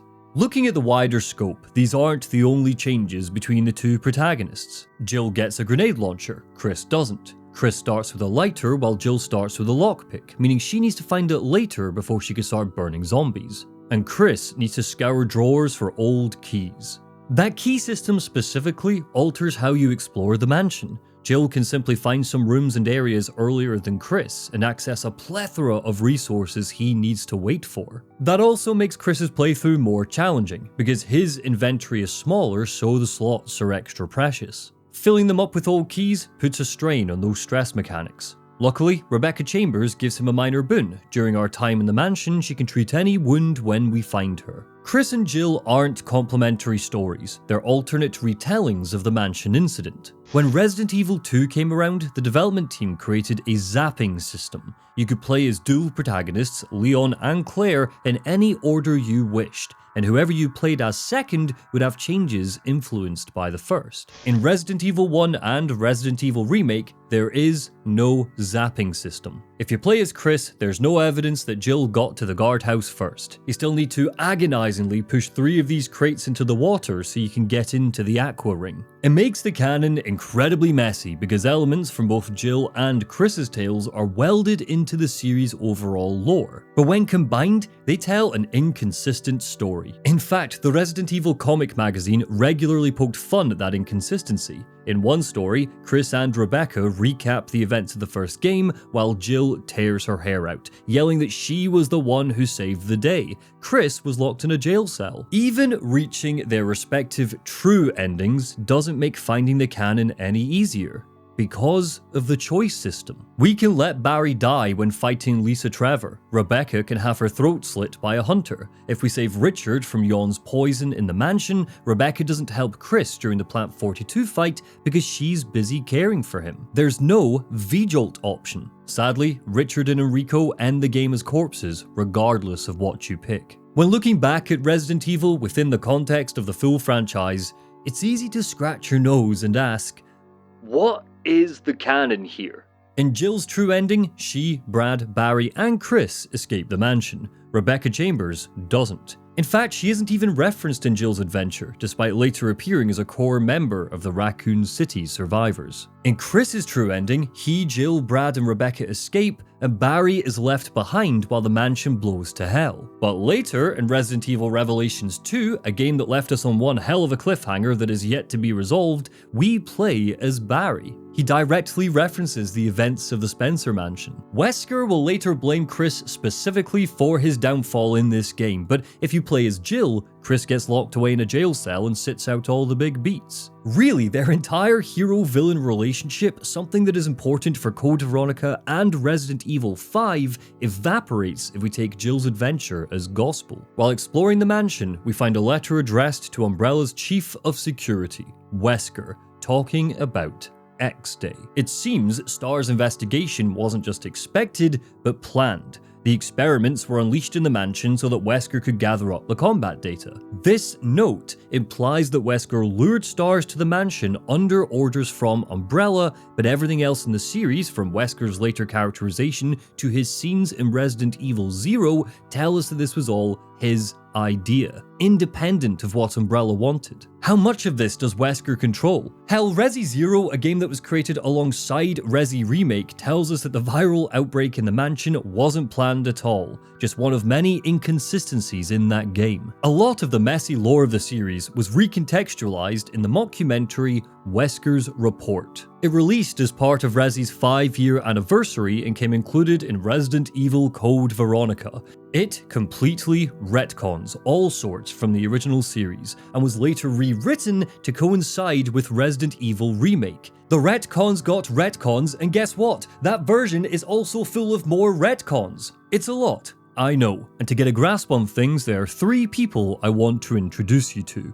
Hiroki Kato, Kenichi Iwao, and Noboru Sugimura. Kato was a system planner on the original Resident Evil and later creative director of Resident Evil Code Veronica. He wrote Wesker's report and explained away the inconsistencies by saying, quote, I wasn't involved in the development of either Resident Evil 2 or Resident Evil Nemesis, and I had a tight deadline to write the script. So I ended up playing the games very quickly and integrated their plots into Wesker's reports from memory. I also wrote it while pretty intoxicated. I wonder if that explains Code Veronica's plane fight too. Kenichi Iwao was a scenario writer for Resident Evil 1, and it was him who laid the foundations for the franchise. The characters, subplots, locations, themes, and most importantly of all, the mechanics of the virus itself were born from his mind. Though then, it was called the Clay virus. When he joined the development team in the 90s, Shinji Mikami had drawn up the bones of Resi, and Iwao scrapped all of it. In an interview with CrimsonHead.com, he said, Mikami-san originally thought of a simpler worldview of defeating a mad scientist in a mansion and rescuing a good scientist. He spoke about saving a doctor, who would hide throughout the mansion. Nothing had been decided. When I heard Mikami-san's story, it sounded like Mega Man, and I thought it wasn't suitable for horror. I persuaded Mikami-san that an action game setting similar to Mega Man didn't match horror. Seeing the proposal, I thought this is no good. I had to start over from the beginning. The late, great Noboru Sugimura was a lead writer for Resident Evil 2 and became the closest thing Capcom ever had to a Resident Evil lore master. He focused on character depth as well as overall world building, eventually going on to pen Resident Evil 0, Resident Evil Survivor, Resident Evil Dead Aim, and the original concept for Resident Evil 4, though that was unfortunately later scrapped. Speaking to PlayStation Magazine, Sugimura commented on being a fan of Resident Evil 1, despite his criticisms of the story. The original Resident Evil was just a survival escape game. He said, Jill and Chris's motivation was simply to escape the zombie-infested Spencer mansion, so they weren't given any independent characterization or motivation. That made it hard for us to give them big dramatic arcs. I'm flagging these three because they paint a picture of Resident Evil's nonsense storytelling philosophy. There is no consistency across games, and frankly, it is a crapshoot every time a new one comes out. Will it have a good story, or will it get lost in retcons and bullshit? To be a fan of Resident Evil is to embrace this chaos. Nothing's funnier than watching Resi fans actually each other on forums, because what is canon and what isn't canon is an ever-changing cycle. Resident Evil is a living organism by this point, written by one guy who devised some integral lore while drunk, another who had to quickly rewrite a Mega Man clone, and Sugimura, the most famous Resi writer, a man drafted in last minute to save Resident Evil 2. But we'll talk about that another day, it was a whole thing. Did you know that Albert Wesker has a sister who is alive and is walking around right now in a little girl's body planning world domination? That is apparently canon. And it's with this boiling well of unreliable writers that we are given a cast of characters who necessitate being unreliable narrators. What's canon? Chris or Jill? How about both? How about neither? What the hell is that sound? Could be a person. Jill, go check it out. We had enough surprises for one day. I'll stay here and secure our escape route in case something happens. We and the writers cherry pick which parts of these stories we want to cling to and which parts we want to ignore. Barry worked for Wesker, but he'll never get a chance to find his courage and turn on him because it's Chris who will soon confront him. Enrico Marini stared back at Barry with glazed, unseeing eyes. No accusation, no acceptance, no nothing. Forever. Even if Barry continued to help Wesker and everything else turned out the way it was supposed to, his friend would still be dead. And Barry didn't know how he was going to live with the knowledge that he was responsible. Why typewriters? Why do the clacking of keys and ink ribbons signify safety and recording of our progress? They tell us who we're playing as, how many times we saved, and what room we're in. But why are they one of the Resident Evil symbols? In universe, typewriters catalogue the experience of our Special Forces heroes. I'm now at the point, decades after release, where I can explain away the messy lore and two canonical playthroughs that only have bite-sized chunks of canon by pointing to the typewriters. The Spencer Mansion is chaos incarnate. Chris, Jill, Rebecca, Barry, hell, even Wesker are lost in a bizarre, dreamy haze where memory is fickle, focus is on understanding the insane architecture, and very rarely are our team together to corroborate accounts. When Chris approaches a typewriter and mashes his fingers into the keys, I imagine he's leaving messages to his colleagues on scraps of paper to let them know he's still alive. Chris was here. And just to toss in my 2 cents, if there ever is a Resident Evil remake, it'd be fun if the typewriter saves recorded a couple of thoughts from the STARS member about what they've just seen or what their next move is. It'd help characterize the team in the hands-off way that Resident Evil embraced here. While that's purely my headcanon, I think it blends nicely with the horror of the game and the power of the typewriters. Sure, they're really here to add to that old-timey atmosphere that leaks into the mansion as a location, but narratively, I see them as the source of our unreliable narration and disjointed story. The true tale of what happened that night in the mansion will never be revealed. We can only take the demented, traumatized versions the game gives us, pulled from scrappy bits of info typed out by Chris or Jill to let their partner know that they're okay. And they're not the only ones leaving tragic notes to be found in the mansion's ruins.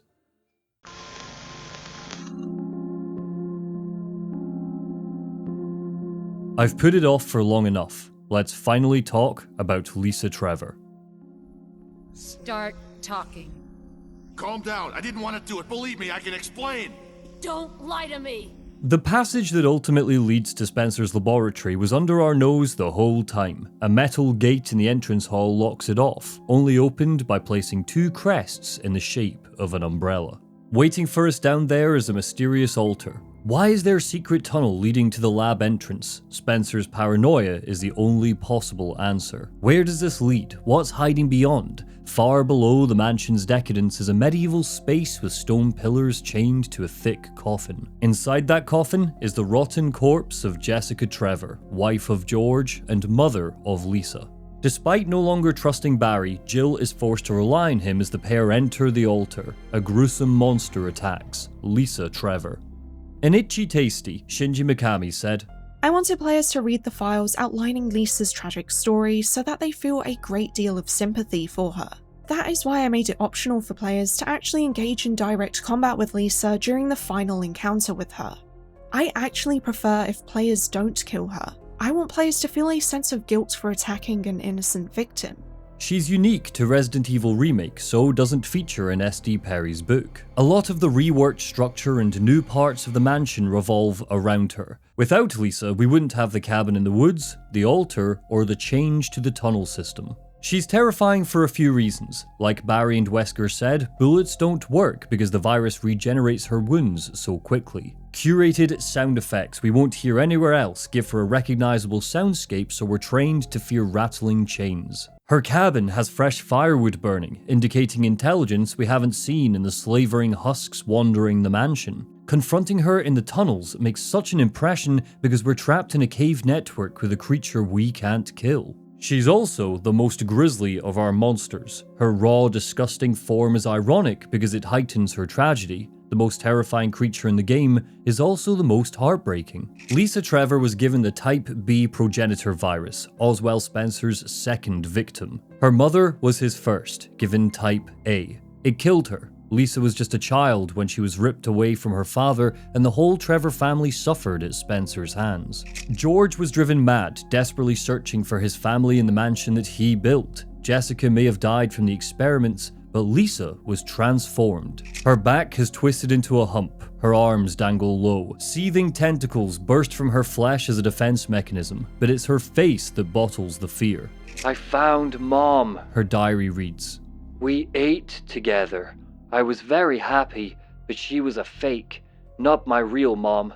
Same face, but different inside.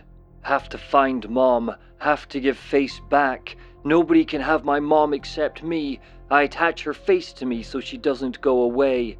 Her mother's face has been cut off and stitched to Lisa's own so that they'll always be together.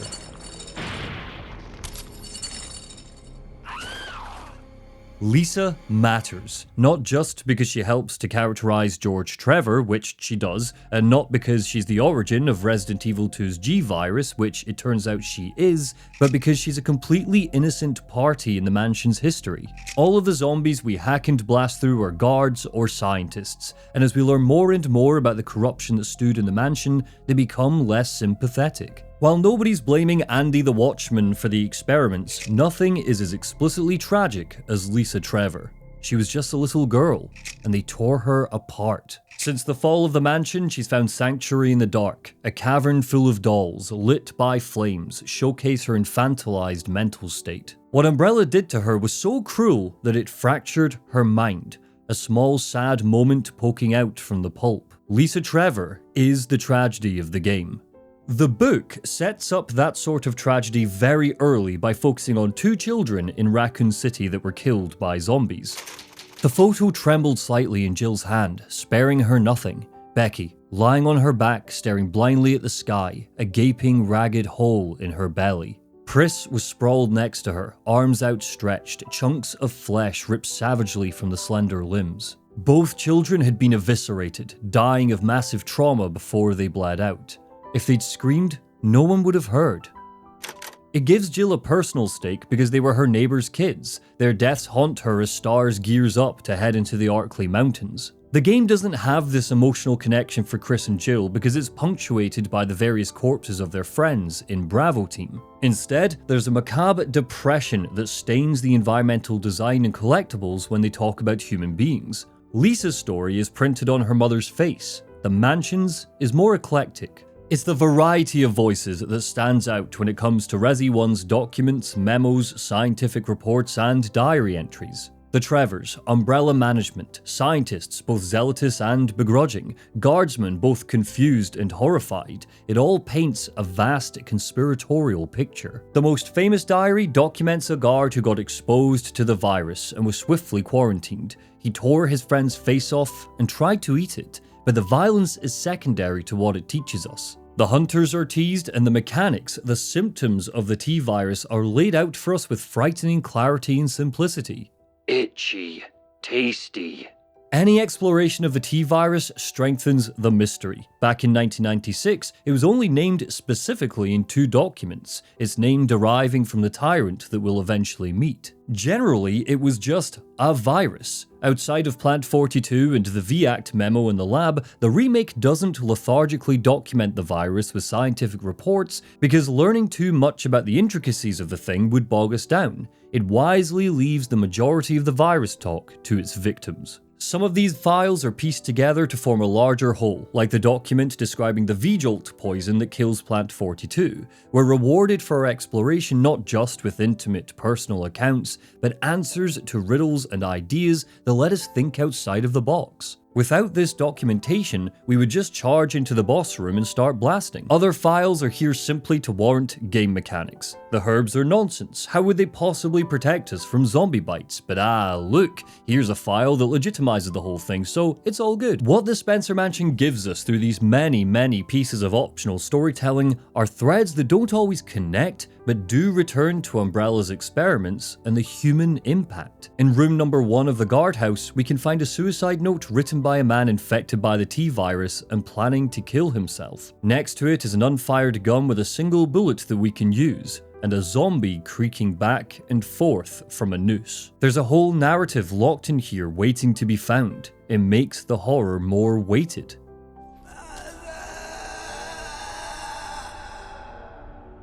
Lisa's end is as harrowing as her origin. We can blast her off the edge of the stone platform if we want to waste the bullets, but the trick is to knock the stone pillars that eventually open her mother's coffin. She panics, grabs her mother's skull, and leaps into the abyss below, seeking safety. Sadly, a self-destruct sequence means she won't find it.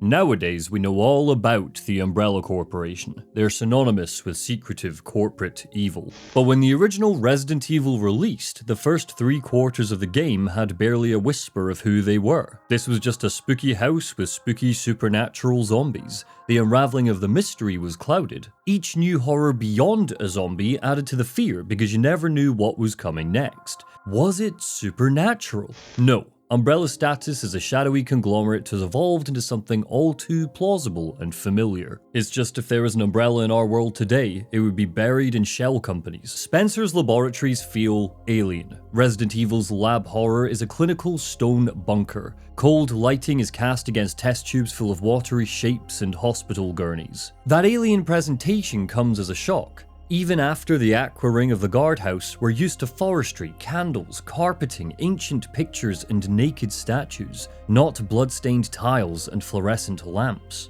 Stark futurism eats away at grand gothicism. The art direction is only half of the reason behind that shock. The music burrows, intense isolation is given melody down here.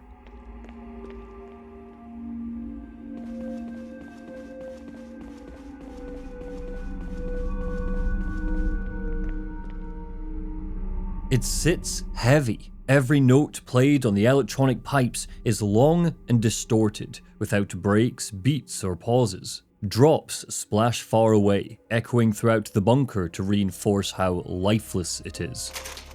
The dry, dusty smell of long-dead flesh hit Jill. The mansion, the tunnels, all of it was rigged to keep people from getting here to these basement levels. They were way too efficiently dull to be anything but where the real work got done. She flipped through a few of the files, all stamped with the Umbrella logo. The title on one told her what she needed to know, what she'd already suspected. Umbrella Bioweapons Report, Research and Development.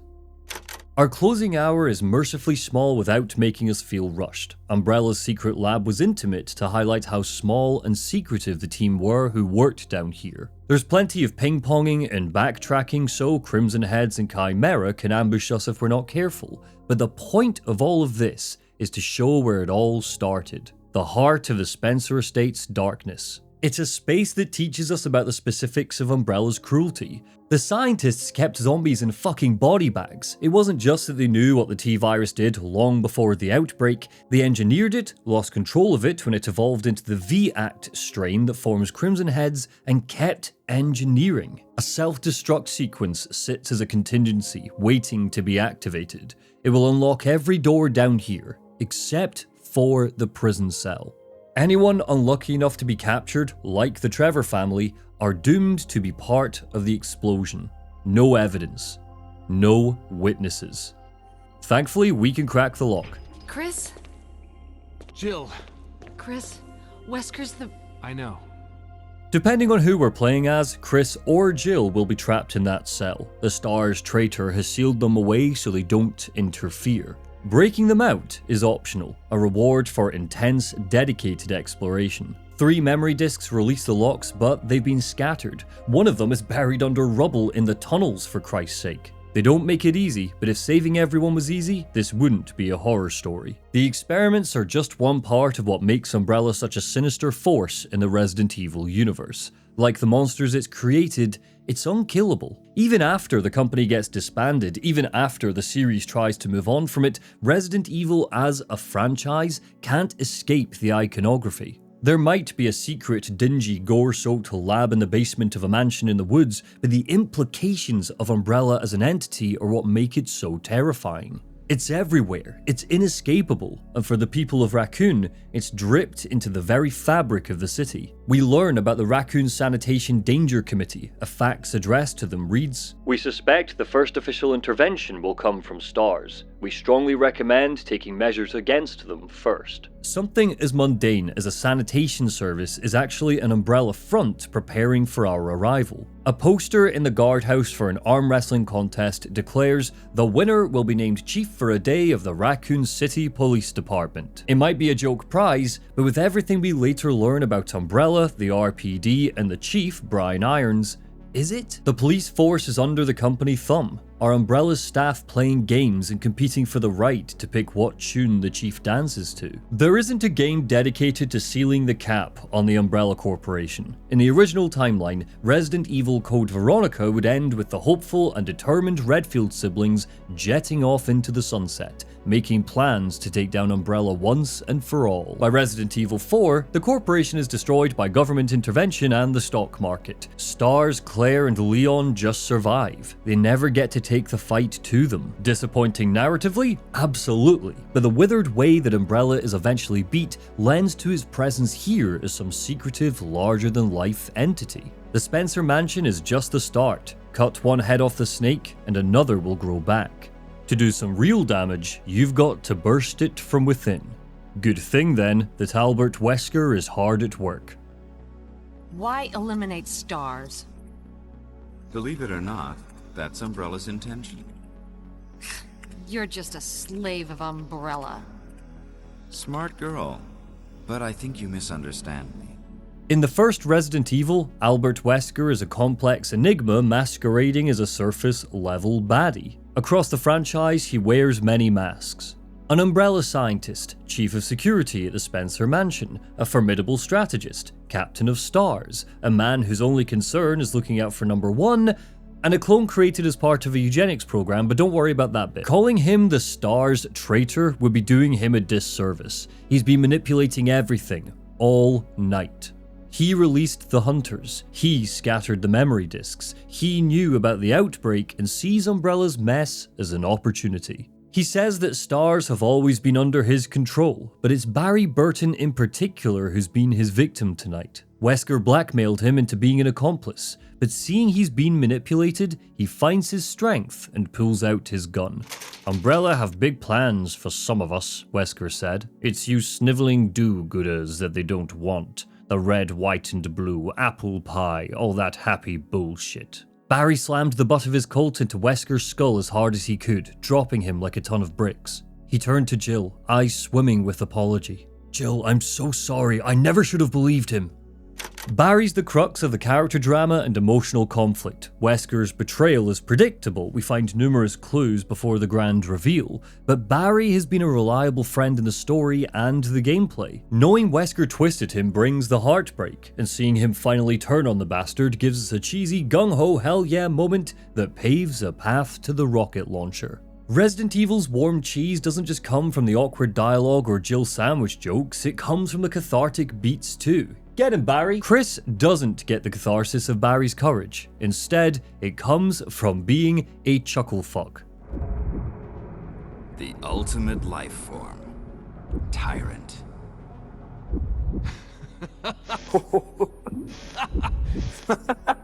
Stop it. Wesker's been ordered by Umbrella to collect specimens of the T-virus and blow the mansion sky high, destroy all evidence of the Umbrella conspiracy. In the original game, notably, that comes from a sub-department called White Umbrella. Presumably, this was meant to be a way for the games to differentiate between the pharmaceutical company's consumer-friendly front and the bioweapons division.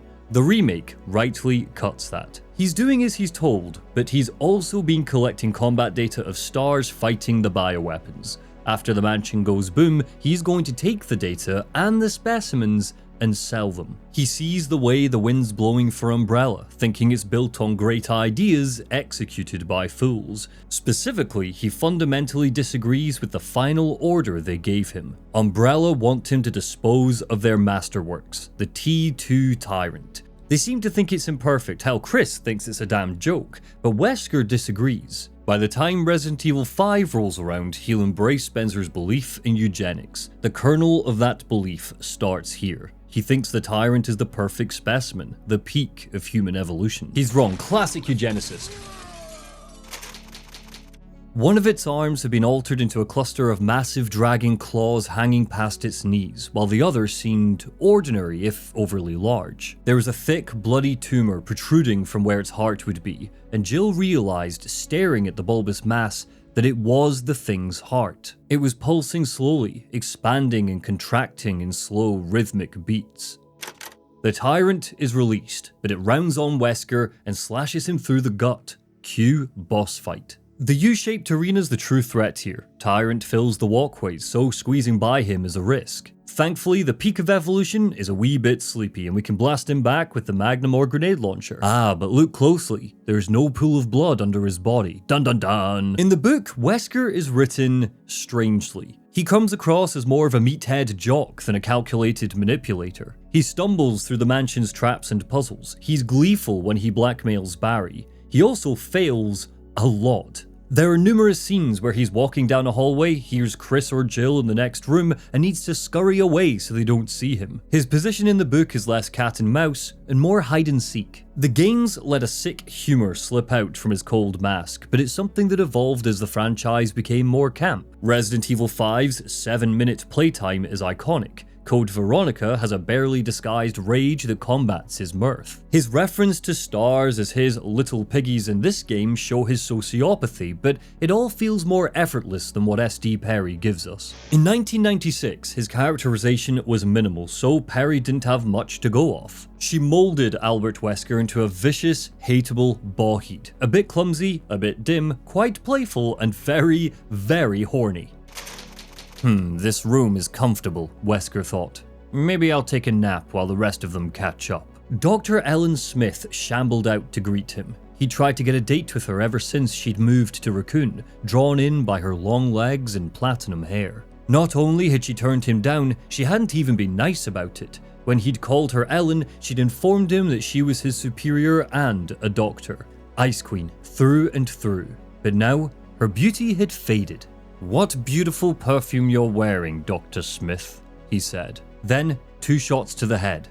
Wesker wasn't a shallow man, but pulling the trigger on that high-riding bitch had been deeply gratifying. It might just be me, but I always thought of Wesker as quite a sexless villain. Sure, years from now he'll have a son. Sure, when he eventually dons tight leather as part of his most memorable look, he's implied to be shagging Excella Gion. But that seems like a biological experiment for him rather than primal desire. As if he's just curious to see what happens when he mixes his apparently perfect genes with someone else. His demise in the book is brutal, written with a sense of finality that makes me think SD Perry didn't expect him to ever return. Jill and Barry confront him outside of the lab, and after being battered unconscious, he flees to set the self-destruct sequence. In the power room, the Chimera swarm him, tearing off a chunk of his scalp and ripping strips of muscle from his legs. A sexy, quiet voice informed him that the countdown would begin in 30 seconds. Somehow, there was blood in his eyes and the world was spinning away. Screams and hisses and incredible searing heat blurred his mind. "I'm in control," he thought. "Let me see." Darkness stole his hopes away, and Wesker thought no more. The game also brings that finality. The tyrant stabs him through the chest for God's sake, but his body soon vanishes. How does he survive? Spin that wheel. We've got Option A. He injected himself with William Birkin's G virus. Option B. The progenitor virus has laid dormant inside him for years and is activated. Option C. The tyrant infected him with a virus when it stabbed him and he survived. The answer is all 3 or none of them, or it depends on who's spilling the tea.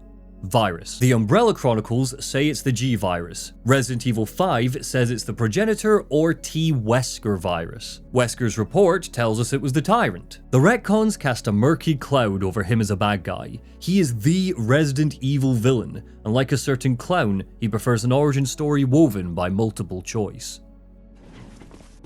Chris! You okay? Yeah.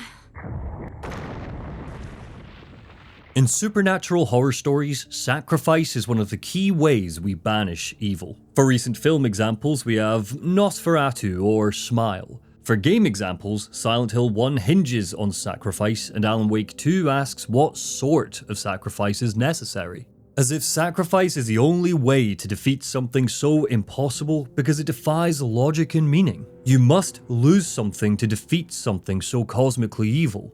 Resident Evil's ending sacrifices nothing while setting up series staples. A frenetic countdown, an explosion, an optimistic final note. Lending to the cheese, all of our heroes fly off into the sunset, exhausted but alive because the evil isn't supernatural, it was made in a petri dish. Catharsis comes in the form of a rocket launcher. An explosive treat for the player, a reward for surviving the horror, a pat on the back for holding back the tyrant's second phase. It ambushes us on the rooftop as Brad Vickers returns in the chopper. Our allies open fire and they can die here, so we need to keep distracting it by unloading every last bullet as it charges us, threatening a one-hit kill with that humongous claw. Jesus Christ, when did it all get so fast? Catharsis comes in the form of a rocket launcher. But not if you're playing on anything above normal difficulty. An indulgent freeze frame, swapping angles so we can appreciate the mansion escape, and the bloody boom that heralds the tyrant's death is interrupted as it swats the missile to the side. It's a final twist, a final wicked trick from the developers. You want to kill the tyrant? You want to escape? Earn it.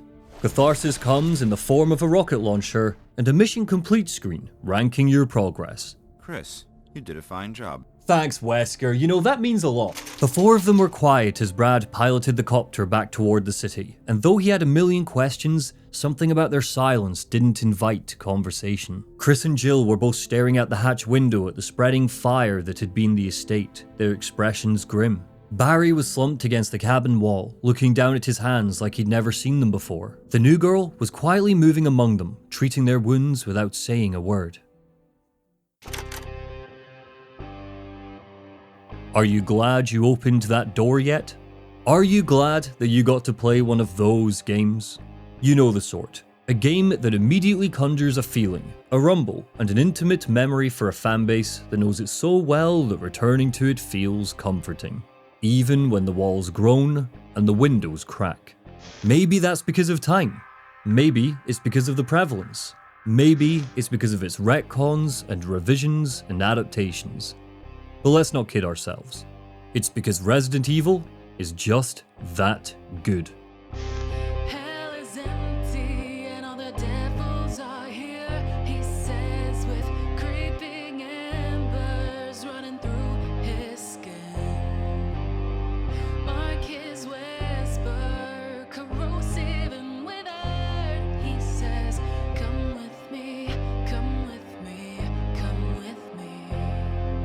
If these walls could scream, they'd tell you, turn back. The way through is broken, we'll brace for the attack. A rainfall is coming, it will burn your skin. Something is waiting to begin. Where I am, but there's something waiting to begin. No, when the church bell sounds its toll, there's something waiting. Hell is empty and whiskey pours, and he says, celebrations, progress, change. Carnivorous words, blessings, as he steps into the red and black, red and black, red and black. If the